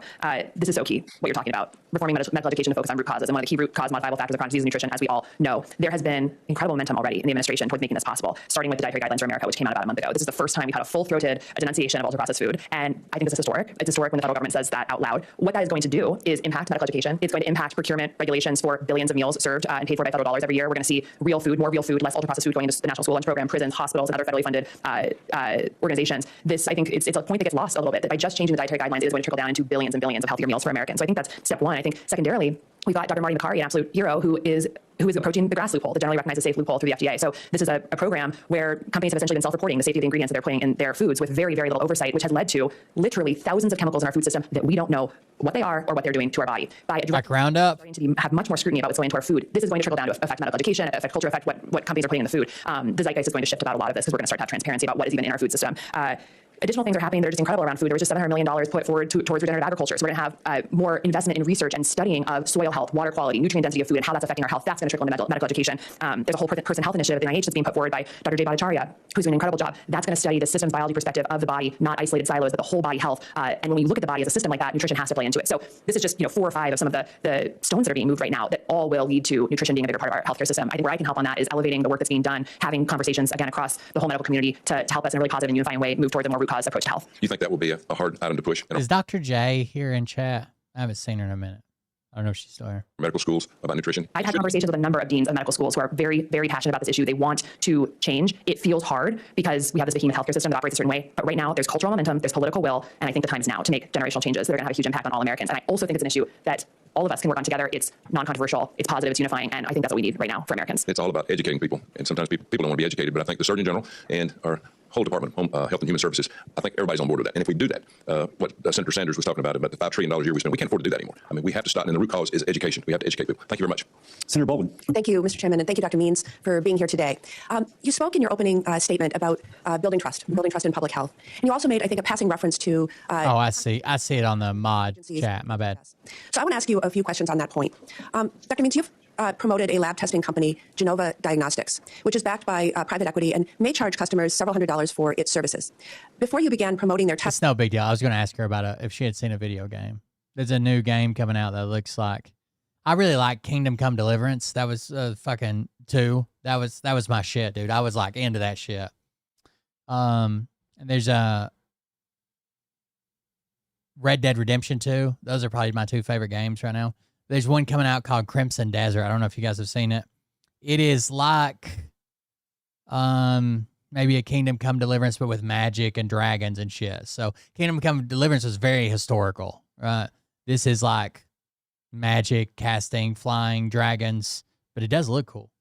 On social media, the company agreed to pay $43 million to resolve allegations that it had built... She said she wouldn't be here in the mod chat. I just hadn't read it yet. The False Claims Act. You personally accepted $10,000 from this company. And I want to ask you whether you were aware of Genova Diagnostics' prior violations and the settlement when you started promoting their services. Thank you, Senator Baldwin. Ooh. Thank you so much for meeting with me beforehand. I really enjoyed our conversation. Frankly, I was not familiar with that settlement. So there's a particular test that they make about nutrient quality that I find very compelling. They do think we need to understand a little bit more transparently about how the nutrients from our food are affecting our health. And I would just highlight that I've worked extremely closely with the Office of Government Ethics for the last several months and taken this process very seriously. You'll find a letter that outlines how to rectify any potential conflicts. And I know you're going to divest your stocks in all sorts of health-related and non-health-related entities, but it's troubling because the Surgeon General must be someone that the public can trust and someone who does their homework before accepting money or lending credibility to a company. And for me, this raises questions about your judgment. It does not. Oh, Baldur's Gate was really good too. That's true. Inspire confidence that you're here to make Americans healthy when you accept money to promote a company who's had to pay a settlement because of violating the False Claims Act. Dr. Means, you've also promoted a range of supplements, including those that claim to promote longevity and detoxification. You made at least $325,000 from promoting supplements since the beginning of 2024, according to information provided to this committee. Dude, I could play RDR2 all day. Like I really like to play it like in the first camping spot where you're just outside of Valentine or whatever it is, and camp and fish and hunt and find all the fucking weirdos and all the stranger missions and shit. Dude, I could just play that without even progressing the game any further. That shit's awesome. As soon as you get out of the snow place, like down from the snow cabin and start playing there in Valentine, that's my shit, dude. Hours and hours and hours. This includes nearly 135,000. There's a guy I watch on YouTube. He's got a series. He calls it The Goodest Boy in the West. And he tries to complete every Red Dead RDR2 mission without killing anybody. It's a fucking amazing series, the way he figures out around it and this and, you get through mission. It's fucking crazy. The Goodest Boy in the West. For a so-called longevity supplement and $46,000 for wellness teas and elixirs, both of which can cost upwards of $100 a month for somebody consuming them. Your company, Levels Health, offers continuous glucose monitoring and AI-driven health insights. And a full membership, and I'm not sure what all a full membership involves, but costs $1,500 a year. And that's about a whole month's average rent for a one-bedroom apartment in Milwaukee, Wisconsin. So do you really believe that most Americans can afford to spend upwards of $1,500 a year on your supplements and programs? And is that one of your solutions to our $125 a month health problems? Thank you for the question. I certainly don't think every American needs to be wearing a glucose monitor. I think that we have a monument. But that's who they market it to, right? They market it to people who are not diabetic, who don't need a real-time glucose monitoring. They market it to like you can't figure out why you can't lose that last 5 pounds, or have a stressful day and don't know where the energy goes, or are you a full-time mom who just feels like kind of out of it? Well, pay us $125 a month and stick this fucking thing on your arm, and we'll tell you what your metabolic rates are. Mental blood sugar problem in this country that underlies most of the leading cause of death in this country. Dementia, cancer, diabetes, heart disease, stroke are all connected by metabolic dysfunction, elevated blood sugar. And my work on using entrepreneurship as a tool to bring and study new tools that can help us understand our blood sugar better, I believe I'm very proud of. And as I mentioned in my opening statement, Thank you for that statement and those observations, Dr. Means. I'll show a video here in a second. Is meant to benefit. While we're talking about it, I know they're fighting. Hold on. Goodest boy in the rest. I think he's Polka Dot Cowboy or something. What's his name? Oh, no, maybe I'm lying. Isaiah. 5 years. I'm still trying to beat Red Dead 2 without killing anyone. We can't watch this whole video, but it's crazy the stuff he figures out. This is from 6 months ago. Without any kills, and Red Dead 2 tries to beat me by destroying And his commentary, the way he tells a story, he's a very good video creator. Fabric of my sanity. There's another guy called the Polka Dot Cowboy or something like that, and he does a bunch of other different challenges. It's not this one, but he does one. But worry not about me. I am merely the narrator of this story. Worry instead for our hero, Weston Jesus. Captured and imprisoned, tortured and interrogated, the will of our holy warrior remained strong. Try as they might, the O'Driscoll gang would not hold him for long. At least, that's what I was hoping. A solitary guardsman descended the stairs to investigate the strange noises from below. His life threatened immediately by a stealth kill prompt. Thankfully, this was more a suggestion than it was a command, meaning I could safely ignore it and begin searching for a less lethal means of escape, which should have been simple, logically speaking. I mean, there was a clear stairway to freedom right in front of us after all. In a just world, Arthur would simply take those steps and leave this enemy alone in the basement to think about his actions. But this wasn't a just world. At least, you can't get out of there. It was a world filled with invisible walls and violent assholes. No amount of holding W would get me up those stairs, and no amount of ignoring the O'Driscoll's punches would stop them from swinging. And so, I began gently defending myself. Blocking, dodging, pushing, pulling, all the means of simply staying alive at first. But that would quickly change after I shoved the enemy past the invisible threshold and up a few steps. Suddenly, it wasn't just about survival. It was about progression. I shoved him up 5. Now he can get out. 10, and then so he has to find like all these invisible walls and ways that won't let him progress. It's just crazy. To a strange problem, and we were only just getting started. By way of the O'Driscoll, we were free from the basement. But that didn't mean we were in the clear completely. The guardsmen kept swinging, more eager than ever to put this demigod in the damn ground. It made total sense to me that the peaceful solution. So like worst case scenario, I've seen him do it a couple times. He'll run somebody into a fire and they'll catch themselves on fire. Would lie in nothing but distance. Escape was the objective after all. I ran and ran and ran until it became obvious that running alone wouldn't be enough. You can never really tell which missions in this challenge are apt to deal the most. So he ran all the way back to his camp, sometimes but it doesn't work. Hail the least restrictions, while the smallest, least significant scuffles can conceal the most terrible dangers. It's a strange path, but it's ours to walk all the way back to the O'Driscoll. While a complete understanding of the inner workings of this game, there he is, just standing there. Long enough now to make a few guesses as to why the mission wouldn't progress yet. Usually, the answers to these sorts of questions can be found in the casual playthrough. What does the game want the player to do here? Well, as is often the case, the game wants blood, and it wants it on our hands. All right, anyways, check it out. He finds very creative ways to not kill anybody. The goodest boy in the West. All Americans does not That's what I necessarily want to tie up in my remaining 12 seconds. Dr. Means, you say you want to address chronic disease, but 1/3 of low-income adults have 2 or more chronic conditions. They need an affordable solution. Groceries are too expensive. Healthcare is too expensive. Health insurance premiums have skyrocketed because of Republicans' refusal to extend the tax credit and cuts to Medicaid. And 15 million Americans are losing their health insurance. People cannot afford their prescription drugs. So you've said that our healthcare system is broken, but it seems to me that you've spent your career sort of making money off the flaws in the system. And I'm left wondering how the American people are supposed to trust you to put their health and safety first, not profits. Those are incorrect characterizations. I appreciate your comments, and I do look forward to working with you and on your priorities. And I absolutely am committed to giving Americans the best public health information possible. And like the comments I made prior, I think some of the movement in our administration towards making healthy food more accessible are going to impact all Americans in a very positive way. And I look forward to helping on that and many other issues that make healthcare accessibility much easier for all Americans. Senator Husted. Thank you, Mr. Chairman. While we're in a break, so there's another, you asked about the incest couple. There's another guy called, I think it's Polka Cowboy, maybe not Polka Dot, Polka Cowboy. He has a mod where that guy's name's Bray, the big fat incest guy, where randomly Bray spawn and try to keep him from, he's like a mod on his thing. RDR2 Terminator wants me dead. Watch this. The Bray spawn randomly. And a happy Bray Aberdeen.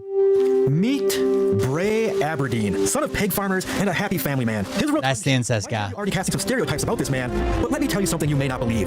Despite his outward appearance of a slovenly gourmand, Bray is actually one of the finest endurance athletes this great country has ever seen. You just give his beloved sister a little tickle, and that's all it takes to awaken the inner beast athlete inside him. And once awoken, it is as if the man no longer produces lactic acid, allowing him to pursue you to the ends of earth without pity or remorse or fear. And he absolutely will not stop ever until you are dead. The Aberdeen Marathons were born to honor and celebrate this man's athletic prowess. 5 marathons for John Marston to attempt to complete. So he does these challenges while the Bray Aberdeen is chasing him. 5 marathons that must abide by a few rules. Bray Aberdeen must be enraged and in pursuit. Bray Aberdeen must not die before the marathon is complete. And no horses allowed. To prepare for the marathons, I first need to make sure John is ready. And to start, I gave him an incredible mustache, much like the one that helped Mark Spitz take gold in the 1972 Olympics. And I think this orange tight shirt should be both aerodynamic and breathe well. But I don't really think these chaps would be suitable for such an athletic event, but John seems to think that the tassels will look cool as hell blowing in the wind as he runs, so whatever. Like, it's cool, though. It's a mod he's got. He's got another mod where it'll, like, spawn, like, hundreds of them. And if he ends up killing them, they explode after he kills them, which is fucking insane. Braytosis is what he calls it. Dome, which just locked me off and started the mission altogether. So he's trying to finish this mission. Given in and decided to use the truce button, but not before seeing Arthur couldn't find a path to Chelonia. I play on PC, Arthur yeah. and the leader were able to have a nice civil conversation. Shut you, lunatic. There's the Bray just waiting on him. Kid, come on. This is crap. You're better than this. Better than what? Better than one in paradise? Better than thinking these fools know a damn thing about paradise. Now, let me take you home. So he has to stay away from him because if he actually kills him, it explodes and kills his character. Sure, but come on. The horse chase was on. Woo! Leave me alone, Arthur. I didn't ask for your help. You don't know who I am. What the hell? Let's go. I'm warning you, Arthur Morgan. Leave me alone. Please. Sometimes it's just funny seeing where Bray ends up. I warn you, Arthur. And as expected, the Bray didn't mean much to that part of the mission. But as we reached the next step of the quest, where Jamie tries to find a different door to Chelonia, the Bray once again came out of his shell and started getting in the way.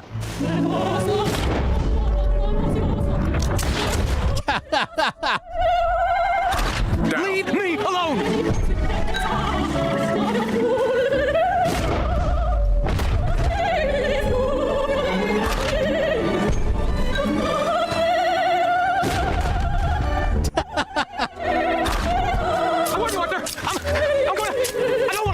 Kid, just calm down. Leave me alone! They won't even let him draw on that one. Leave me alone!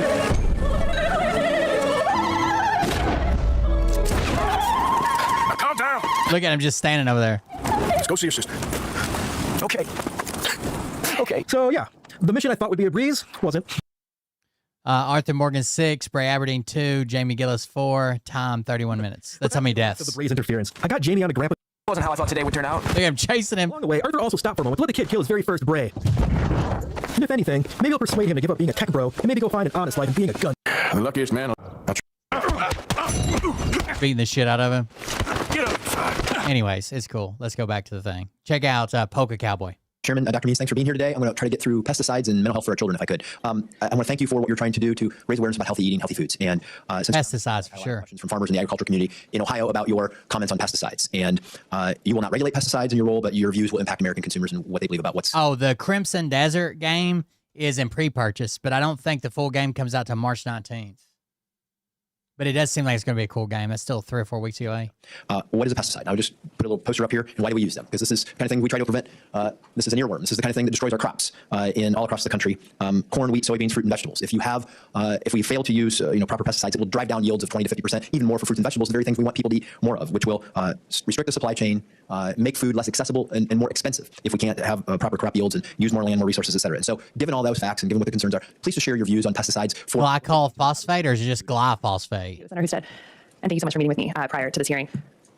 This is a very complex issue, and what I would just want to start by saying is that I have the utmost respect for the American farmer, and I can't remember. And I think just like doctors, farmers are in an impossible situation right now, where glyphosate. Thank you. An agriculture system that is dependent on chemicals that are toxic to have an affordable food supply, and that's not good for farmers. It's not good for consumers. It's a complex issue, and obviously changing anything overnight would be devastating to the American farmer, and the American consumer. With that said, this administration is committed to understanding what's in our food and how it's affecting our bodies and how cumulative exposures to various chemicals in our environment is affecting us, and that is a core, profound, long-term, deep passion of mine as someone who thinks about how our environments and the system that we live in is affecting our health. in the midst of this monumental chronic disease epidemic. And certainly pesticides, herbicides, insecticides is something we looked into as part. Well, the vast majority of corn is turned into E85, or shit ton of corn. I shouldn't say the majority. The shit ton of corn is E85. It's very sensitive for farmers and for American consumers. There is a program. If you're worried about food going to waste and shit, there is a market called Misfits Market. And basically you go on there and sign up and you can buy things that are like, that don't make it to store shelves because they're not as pretty or they weren't as plump or they're not exactly right. It's called, I follow them on TikTok.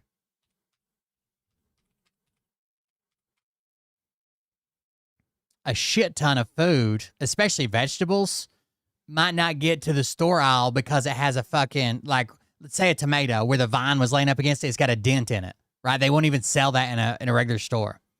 Farmers are pushed to grow for looks, wasting about 40% of food. Small makers are shut out if they can't pay for shelf space. Industrial agriculture harms the environment. You overpay for food that's stripped of quality and taste. Animals are raised for efficiency instead of welfare. And familiar labels dominate, leaving no room for fun, unexpected finds. So they take the maybe not so perfect looking food, still healthy, still fine, still safe. And they're like, fuck it, we'll charge it. We'll do it here. And they sell it. It's called Misfits Market.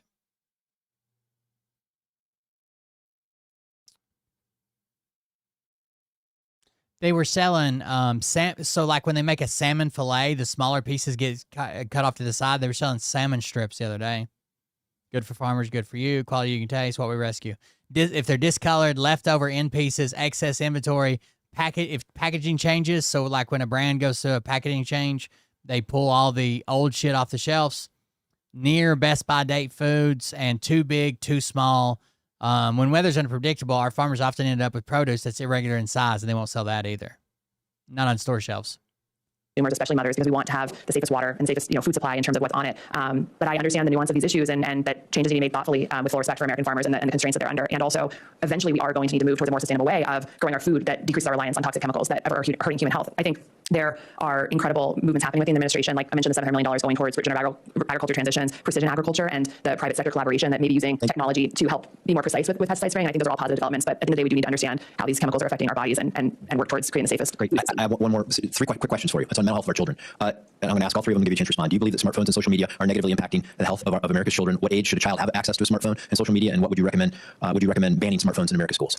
I believe that the research is showing that the impact of social media on children is profound and negative, and we need to take great efforts to protect children from premature use of technology that is associated with mental health issues and depression. And it's a strong concern of mine. And at what age does the research say that we should have, give child access to a smartphone? I don't have the answer to that question. I don't know if that an exact number is known, but I think in light of how quickly things are moving with technology and social media and how rapidly things are changing, we need to, as parents, communities, schools, and government, exert an abundance of caution. So places where glyphosate is either banned or has a significant restriction include Vietnam, Mexico, Sri Lanka, Austria, France, Luxembourg, Netherlands, Belgium, Germany, as well as parts of Argentina, Australia, Canada, 8 out of 10 of their provinces, and several other municipalities. European Union is currently approved for the use in the EU until December 15th of 2033, but many member states have implemented their own restrictions on it, even though overall the EU says it's good. Colombia, El Salvador. There's a bunch of places where glyphosate is banned or heavily restricted. And be very proactive about making sure we're protecting children and their mental health. I hope you'll spend some time talking about this issue in your role as Surgeon General, because if you go to a school that's banned smartphones, they will tell you it has a profound difference on the mental health and the educational environment in those schools. So thank you. Thank you. We'll now go to Senator Murphy, and for the awareness of the members, after Senator Murphy, we'll take a 15-minute break for the I don't know why you can't see your full sentence. That sounds weird. benefit of Dr. Means, and more importantly, the benefit of her job, and then we'll return 15 minutes. That's it. Thank you, Mr. Chairman. Good morning, Dr. Means. Dr. Means, are you familiar with FTC policy that requires those who are recommending products online to disclose their financial connection to those companies? In particular, the document from the FTC says this: if you endorse a product through social media, your endorsement message should make it obvious when you have a relationship with the brand. Are you familiar with that? I don't ever watch my phone. Complaint regarding your failure to adhere to those guidelines basically makes the contention, and this committee has verified the data that underlies their complaint, that you routinely violated this policy, and that, in fact, in the majority of your posts for many of the products you recommend, you did not transparently reveal your financial connection. Let me give you an example. That's false. Well, I'll give you an example. So there's a prenatal vitamin called WeNatal. Your filings before this committee show that you started receiving compensation in the spring of 2024. And yet in September of 2024, you posted a video saying that you had no financial relationship to the company, just a big fan. And then in October, you said, not sponsored, just love these. But in fact, she lies about she getting kickback from the company, right? She's invested in the company. She's making money from that company. And she doesn't reveal that in the video she makes. You have documentation for this committee that showed when you said those things, you had a financial relationship. You had already started receiving money from that company. So you were telling the truth when you said you were just a fan. You were actually receiving money, correct? If in any post where I said I am not receiving money, I had not been receiving money at that time. But you had received partnership fees for this particular prenatal vitamin. In fact, prior to September and October, you had posted partnership links in which you get compensated based upon click-throughs, correct? Oh, affiliate links. Affiliate links. It's incorrect. You have to disclose those as well. Just to be very clear, I spent the last several months working with the Office of Government Ethics to be fully compliant with this process. I take it very seriously. Before, during, and after, if I'm in office, I will be in full compliance with the Office of Government Ethics. I think, as I talked about, conflicts of interest are incredibly important to rectify if we're in public service, and I am fully committed to continue to work with them. So let me give you some other examples.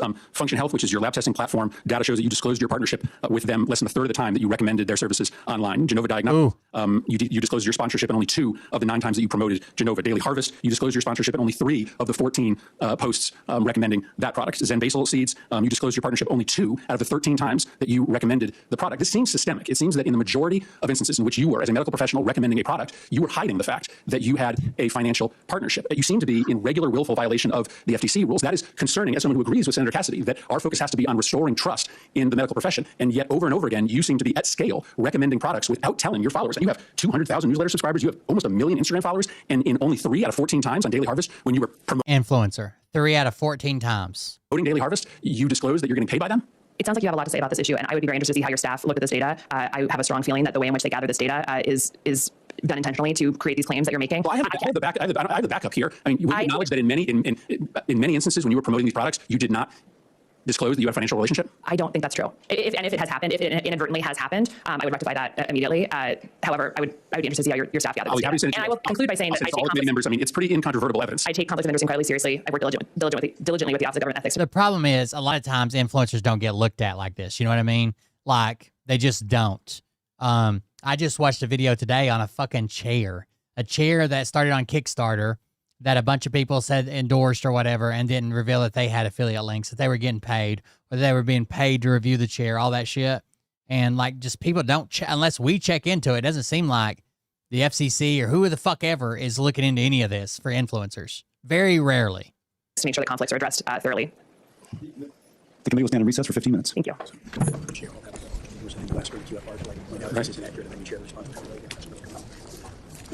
She also has read the complaint, so she knows that she's playing dumb.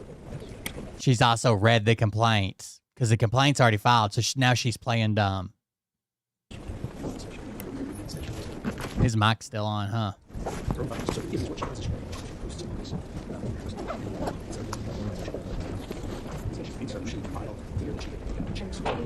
She got checks for the links. She's posting links. There's a kind she's saying. She gets checks for posting these links, and she's posting these links. Not sponsored, just love these. And she even said not sponsored, just love this company.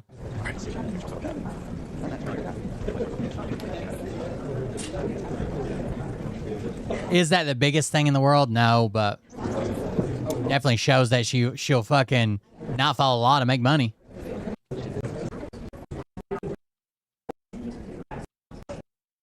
They all play dumb. That's right. All right. Anyway, she's a dumb bitch. I want to watch something else now. I'm tired of that.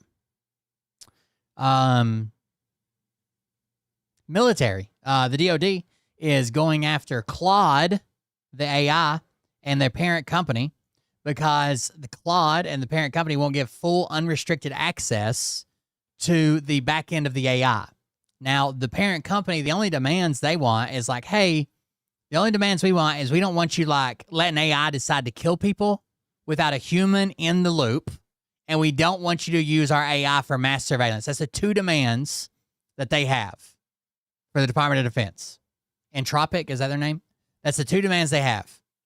The Department of Defense is threatening that if they don't drop those demands, give them full access immediately, that they're going to list them as potential foreign enemies and not eligible to work with federal agencies. So check this out.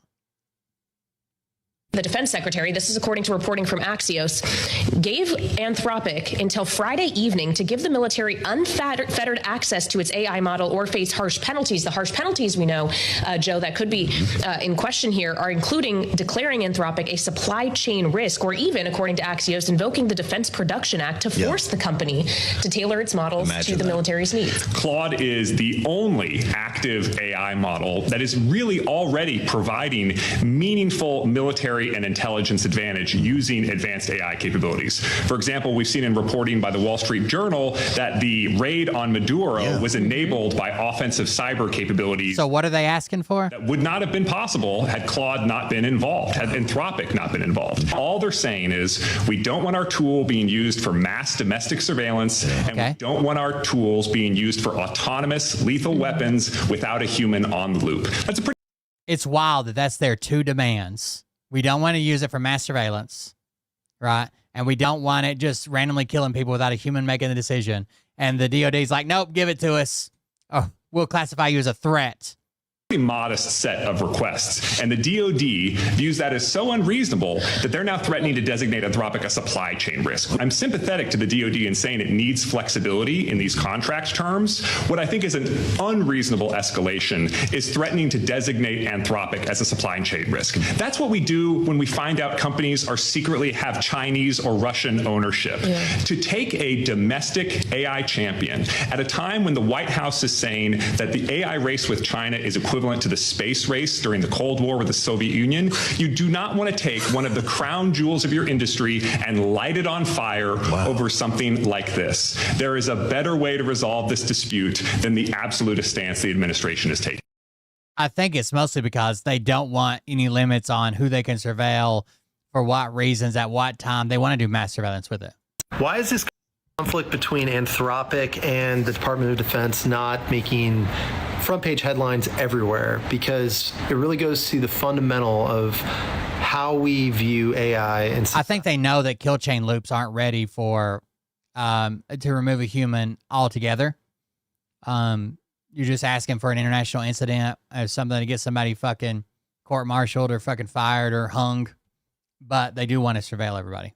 And also how we think about executive power in America. Currently, Anthropic does not allow its AI model, Claude Gov, to be used for the mass surveillance of American citizens or for autonomous weaponry without any human intervention. And of note, this is the only AI model that is currently operating on classified military systems in America. The Department of Defense wants to be able to use Claude Gov for any and all lawful purposes. We even threaten that if Anthropic doesn't agree to this, they could be labeled a supply chain risk, where the government or any contractors couldn't use any of Anthropic's products. Or conversely, they could invoke the Defense Production Act, which and just take it anyways. Used in the manufacturing context. But basically, the government could say, we need this so bad, we're taking it over, and you get nothing. Those two things seem to contradict themselves. Supply chain risk usually is used for foreign adversaries, and it's saying that something is too dangerous to work with.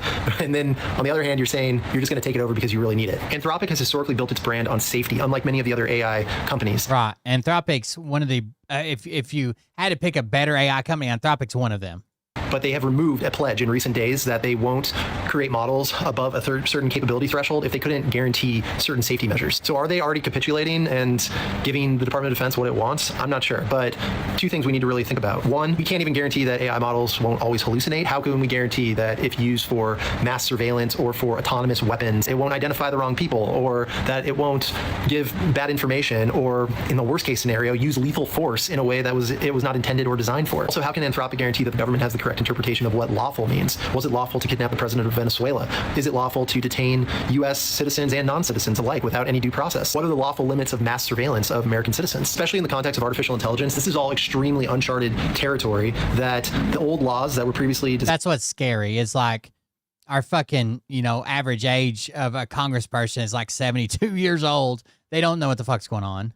They don't know how any of this works. Designed for a pre-AI or even a pre-internet world, they just don't apply very well to these new risks and circumstances. So we should all be cheering a company like Anthropic for demanding reasonable assurances from the government before passing over a technology that could do great harm to many, many people. Why is this conflict between Anthropic and the Department of Defense not making front-page headlines everywhere? Because it really goes to the fundamental of...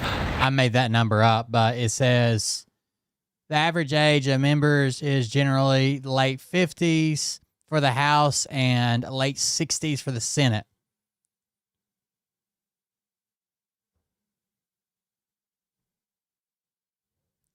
That's scary. They don't understand how the internet works. 1,000%. They don't understand.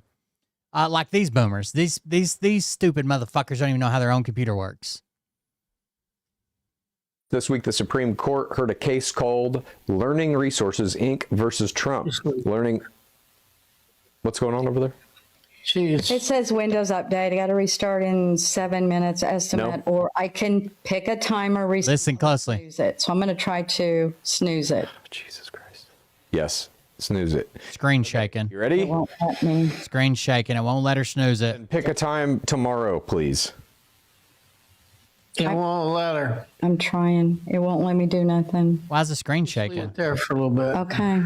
Well, so we have 7 minutes.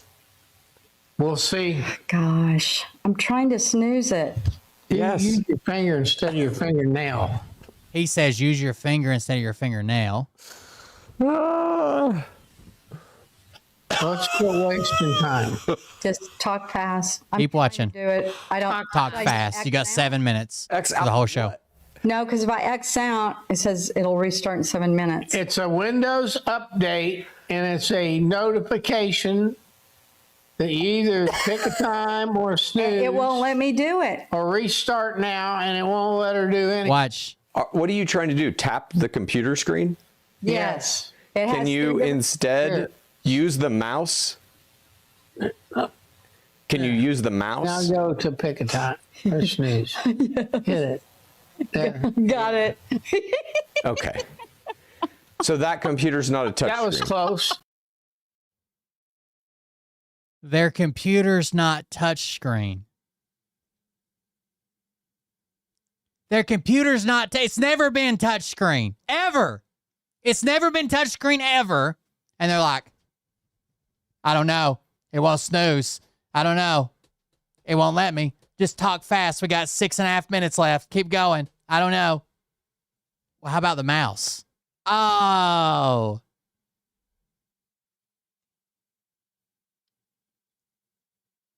The whole screen's bouncing where they're fucking poking the screen. God damn, dude. Thank God they own a home. Drove the market up for the rest of us. If you live in Georgia or Alabama, what I'm about to tell you might just send you right over the You should be mad as fuck if you get Georgia Power. edge, because you just got screwed over on a level that I have personally never seen in my life. And what I'm about to tell you is going to give you an enormous amount of insight into how our government and utility companies work together on things that are, let's just say, mutually beneficial to them and extremely harmful to you. So in the very early days of the Trump administration, Georgia Power and Alabama Power both applied for a massive loan from the Department of Energy. A massive loan. A massive loan with deferred payments. A massive loan with deferred payments. They're only making payments on the interest of the loan. Both of these companies are subsidiaries of Southern. And this loan would be the largest loan ever granted by the Department of Energy in history. Now, later that year, Georgia Power came out and made this announcement, which I thought was kind of strange, but Georgia Power approves plan to freeze Georgia Power base rates through at least 2028. Now, let's just say that another way. They're going to freeze base rates until Trump's no longer president to make their power seem cheaper. Georgia Power, who happens to serve people in the swing state of Georgia, agrees to not raise rates until the end of the Trump administration. And they do this while awaiting approval for the largest loan from the Trump administration they have ever asked for and has ever been given to anyone in history. Is that better? And now that loan has been approved. $26.5 billion. Roughly $22.5 for Georgia Power and roughly $4 for Alabama Power. And this is the part where I tell you that you, the ratepayer, in Georgia and Alabama are going to be paying for this loan for the next 30 years. 5 years. 30. Yes. Well, actually, I misspoke there. It's 30 years. For the next 25 years, you're going to be paying interest.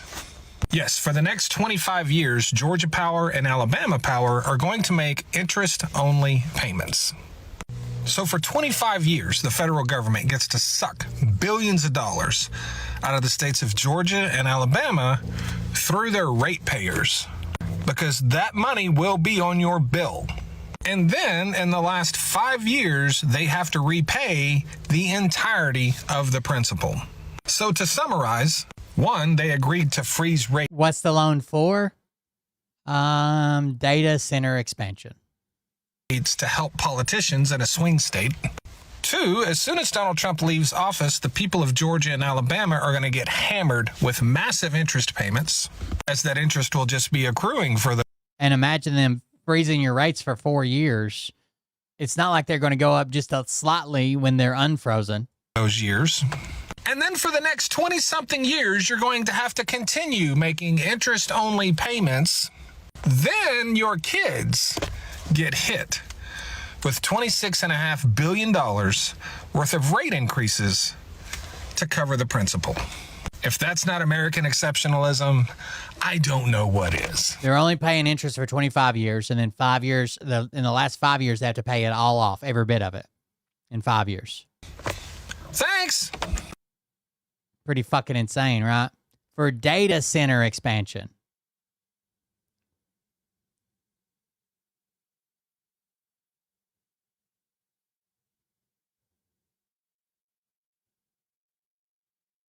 How big is the new data center campus they're building in the Texas Panhandle? Project Matador. It will use as much power as all of the homes in the entire state of Texas combined times 2. It will use more power than 38 states. Not combined, but it will use more power than all of the power used in any one of 38 different states. The data center campus portion of it is, I believe, 18 million square feet. It will sit on a piece of ground that is 5 square miles. So you can drive by it for 5 miles, make a right turn, and drive by it for another 5 miles. That's pretty big. You know what the wild part is? The company building it has no knowledge of data centers. Nope, not in the data center business. Project Matador. Look it up. Thanks. How big is the new data center campus they're building in the Texas Panhandle? Where's Mr. Global? Mr. Global, you were right. You were right. Her gas bill is typically $100 a month, and during Winter Storm Fern, it went to $580. The question is, did Fuel Georgia price gouge her? And that is because before Winter Storm Fern hit, a state of emergency was declared in the state of Georgia.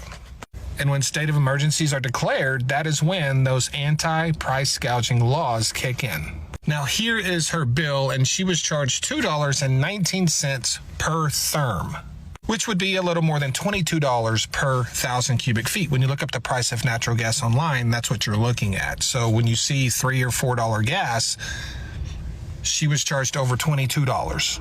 Fuel Georgia paid an average of $6.50 for gas during the time period on her bill.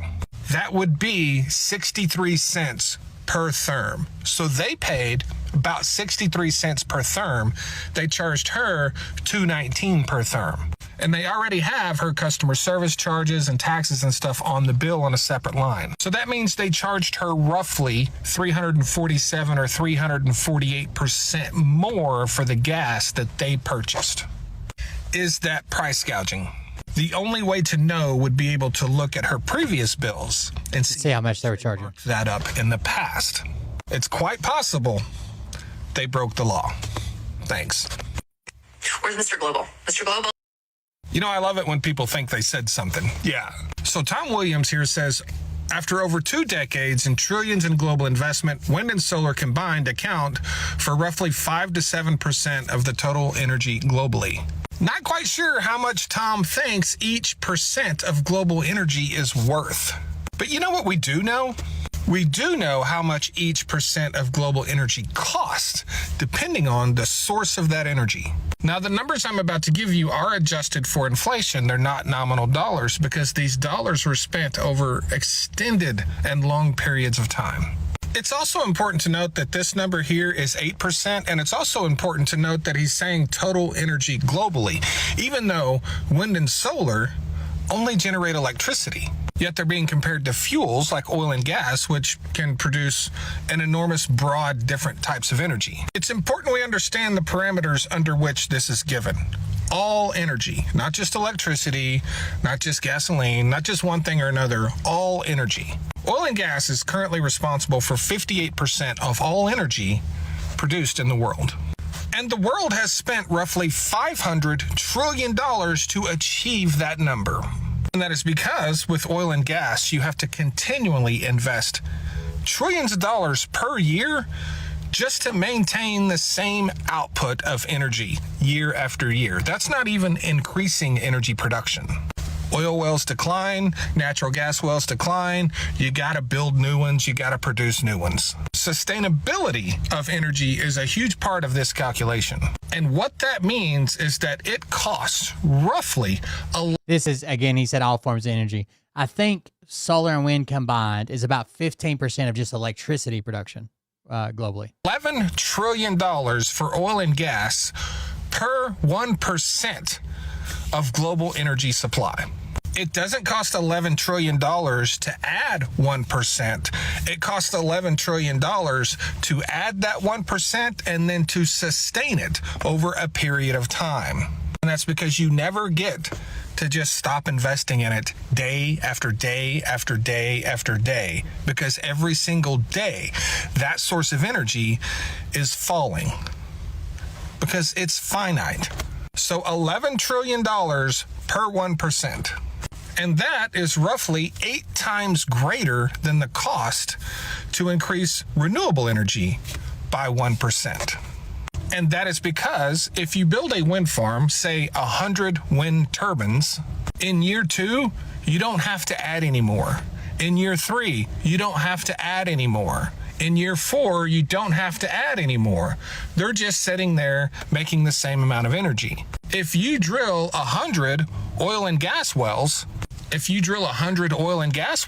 in year 2, you have to drill anywhere from 30 to 50 more, depending on where you are in the country. You have to do that again in year 3. You have to do that again in year 4. You have to do that again in year 5.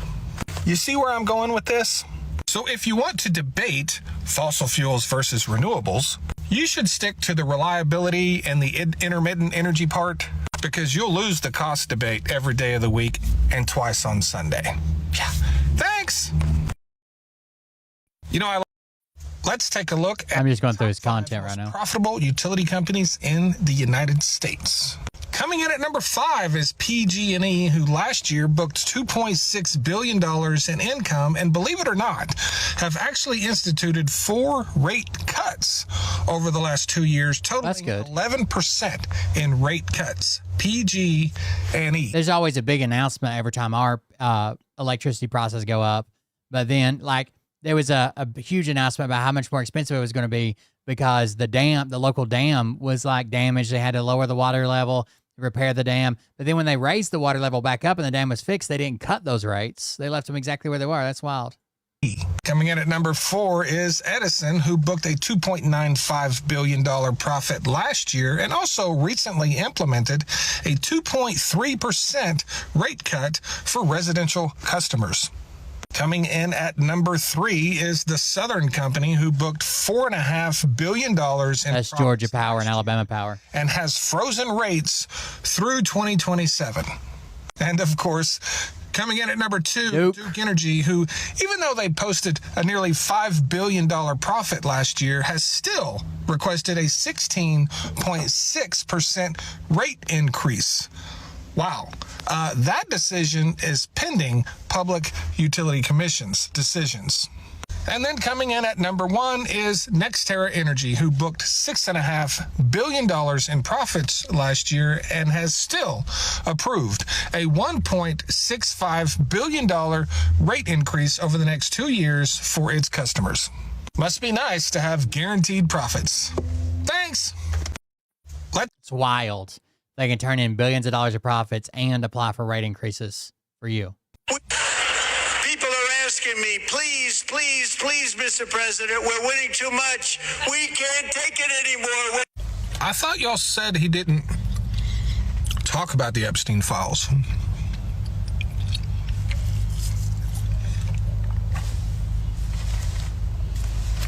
Yeah, he did. You just saw it. Thanks. People are asking me, please, please, please, Mr. President, we're winning too much. We can't take it anymore. I'm announcing that next year my administration will give these often forgotten American workers, great people, the people that built our country, access to the same type of retirement plan offered to every federal worker. We will match your contribution with up to $1,000 each. You're gonna get to work on that, huh? That's funny because that's already passed. Yeah, that plan is already passed and it's set to go into effect in 2027. And you're going to take credit for it. Even though over 100 Republicans voted against it and it was passed under the Biden administration. Yeah. Maybe that's why Elizabeth Warren had that. Did you see that look on her face like, what's happening? Just another thing that they lie about because they can, because they know that you don't know. Yeah. Thanks. If you live in Georgia, hi, Mr. Global's what content. I'm about to tell you might just send you right. We just watched that one. When Biden got in office, he shut off all fossil fuels. He won all new Green Deal. Really? Are you sure about that? Because I don't know. Chart shows you. It's like Trump said it enough, and the retards that support Trump have said it enough that they just believe it. They've never seen this data because it doesn't exist. Biden shut off all fossil fuels.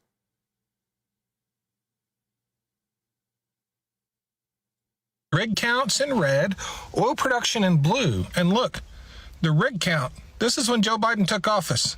The rig count doubled. And oil production just climbed his whole administration to record levels. Wild. But go on.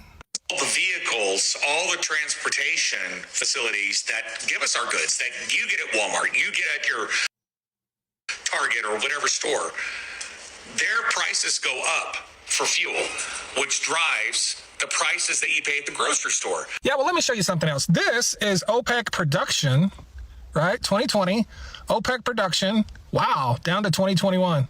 And then it slowly comes back up. And what is this? Oh, that's oil prices. OPEC production, oil prices. Why do you think OPEC production dropped so much?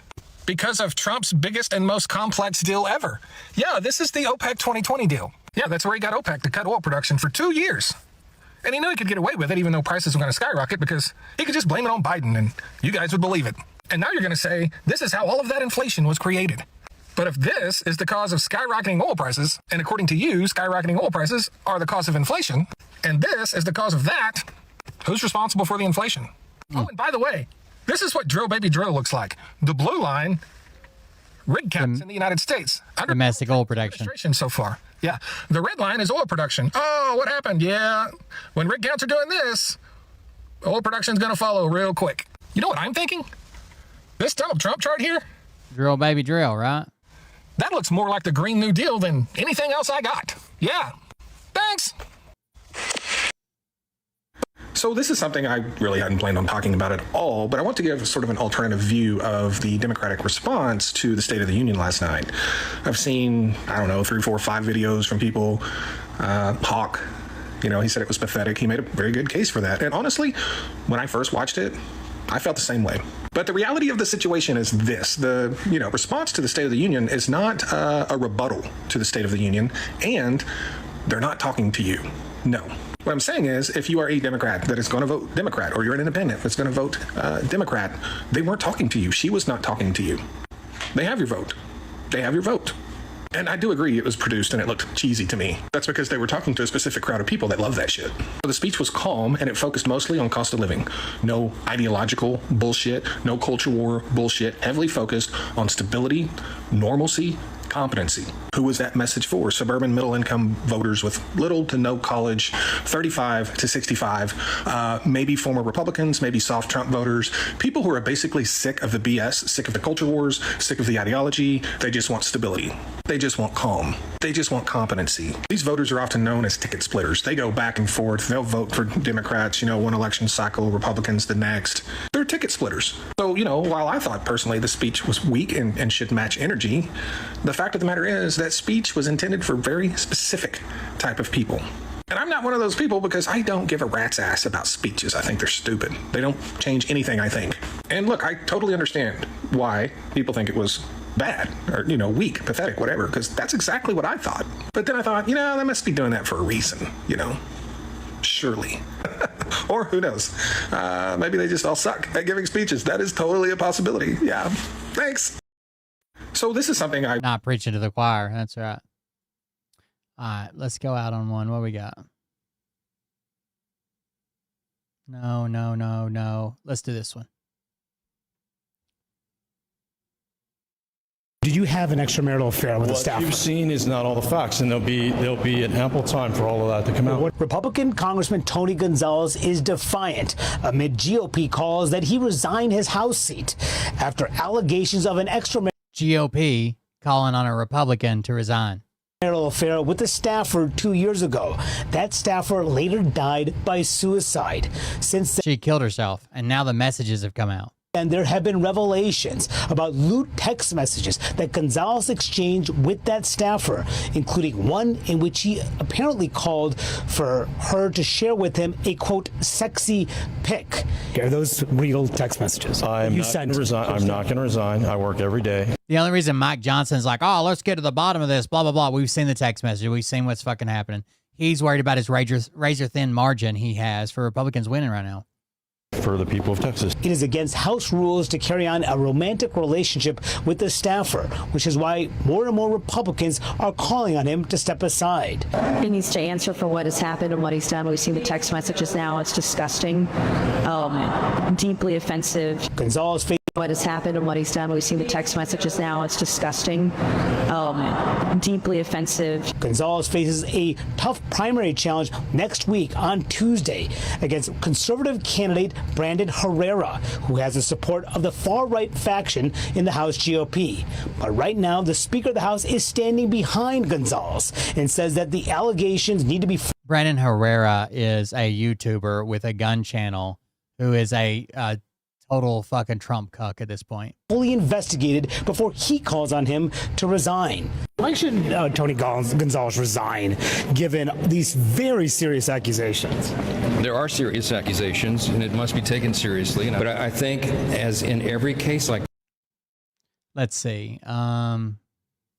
Send me a sexy pic. Hold on, I'm trying to get these messages. Give me a second.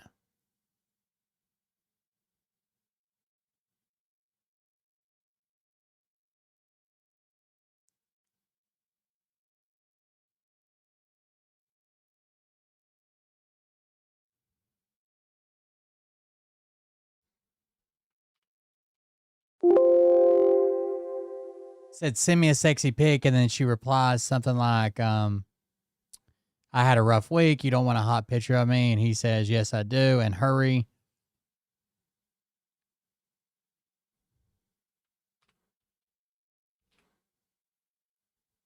In a series of texts from 2024, Gonzalez, God damn it, shut up.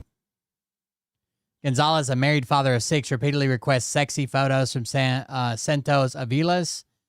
The aide seems initially hesitant, writing, you don't really want a hot pic of me. Gonzalez continues saying, I'm just such a visual person. Sorry. He also appears to ask her about her sexual preferences. She replies to the request by saying, this is going too far, boss, but appears later on to engage in flirtation, saying, how long have you thought I was this hot? A final text date, June 2024, in which her husband Adrian Aviles texted Gonzalez and several staffers from Regina's phone, telling them that he is filing for divorce due to the discovery of her messages with Gonzalez texting the group thread. She's been having an affair on him with your boss, Tony Gonzalez. The receipts of those texts include several current staffers, though ABC News has redacted their names and contact information. The Gonzalez campaign has not responded to ABC News requests for comment. It all come from inside the house. There's no denying the text messages exist. He might say, like, we never got to the point of having an actual affair, but there's no denying, like, his own staff got it in a group message, basically saying, yeah, they're having an affair. Here's the messages, and sent screenshots. So there you go. Mike Johnson's like, we got to investigate because he's so scared about his margins voting for shit. There are serious accusations, and it must be taken seriously. But I think, as in every case like this, you have to allow the investigations to play out and all the facts to come out. And if Gonzalez were to leave the House early, that would further tighten Johnson's razor-thin House majority. Did you have an extramarital affair with a staffer? What you've seen is not all the facts, and there'll be an ample time for all of that to come out. Republican Congressman Tony Gonzalez is defiant amid GOP calls that he resign his House seat after allegations of an extramarital affair. He absolutely should resign, right? It's against the rules. Even Republicans are calling him out, like, yeah, she pulled gasoline on herself and lit it on fire. Pretty crazy. After the divorce and shit. So June 1st, 2024 is when they get the text message saying she's having an affair. This is her husband. We're getting a divorce. Fall, they separate according to the court documents. And then on September 13th, Uvalde police respond to send to her home, where officers discovered she had poured gasoline on herself and lit herself on fire. On September 14th, the next day, she dies at the Army Medical Center in San Antonio. Yeah. Pretty fucked up.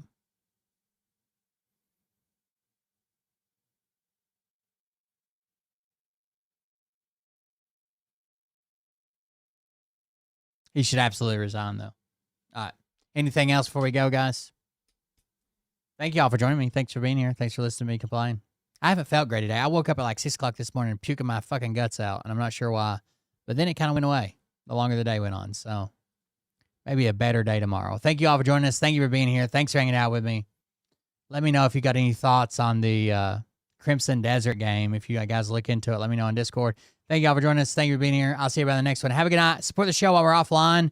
At the links, make sure you leave a message so I can thank you next time we go live. I greatly appreciate it. You guys have a good night, and I'll see everybody tomorrow, hopefully. Sleep well, guys. Have a good one.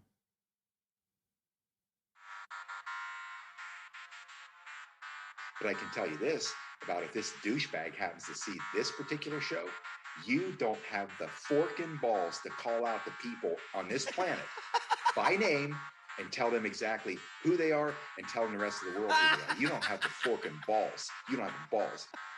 Yeah, I'm not I like Herrera's gun content. I don't like any of his political stuff.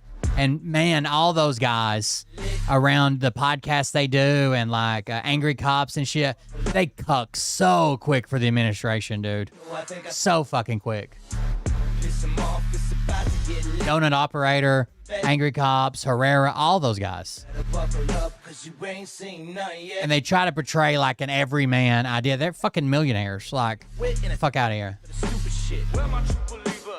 There was some Twitch streamer just apologizing because he said a clip resurfaced. Right now he's like, fuck us, and that kind free Palestine is what he's saying. But a clip from a year ago said he voted for Trump just because he's rich and he wants to make more money. Like, how fucking out of touch can you be with your Twitch audience to fucking say that on your live stream? Fuck out of here. Oh, I guess we need to roll credits, huh? Here we go, I think I started some shit. Piss them off, it's about to get lit. Get the place in the best, you know that stage is set. You better buckle up, cause you ain't seen nothing yet. Here we go. Oh, it must not have refreshed right. That was just two names only. I still got to figure this thing out. That stage is set. You better I'm guessing I didn't request it. Oh, there it is. Find clues too when I was high on shrooms. I found myself a tunnel that led to Jason. That looks like the right one. Open his closet, I found some of his meat rockets. I strapped it to my shoes and then I flew through the Oh, what the fuck are you doing? in orbit, strapped to an F-16. High on amphetamine, with Trump in between. Put on a light coat of baby oil and saluted the troops. He tapped me on the shoulder and said, "This is gonna be it." Whoa, wait. Stop. What? What? I'll get my files. Wait, what are you doing? It's it. Stop. Hold on. Fucking stop.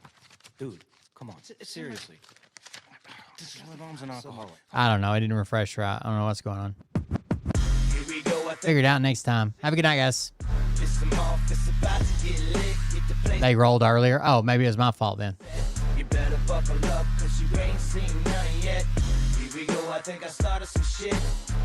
Piss 'em off. It's about to get lit. Get the place. Yeah, when I heard Angry Cop's fucking take on trying to justify the Alex Preddy shit without mentioning any liability whatsoever, I can understand that you might make the argument that like, hey, this was fucking messy, this was bad, this was this was that, and the cop has some liability, but I think he's gonna get.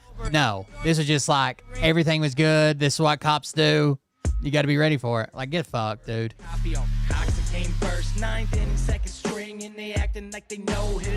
Now they're running around acting like they're rescuing kids for being sex trafficked in some school in New York State or some shit, crying on their podcast. It's all fucking cinema at this point. Good night, guys. Even in reason for no meaning is bullshit. Will Bird motherfuckers out here busting the grifts. Here we go. I think I started.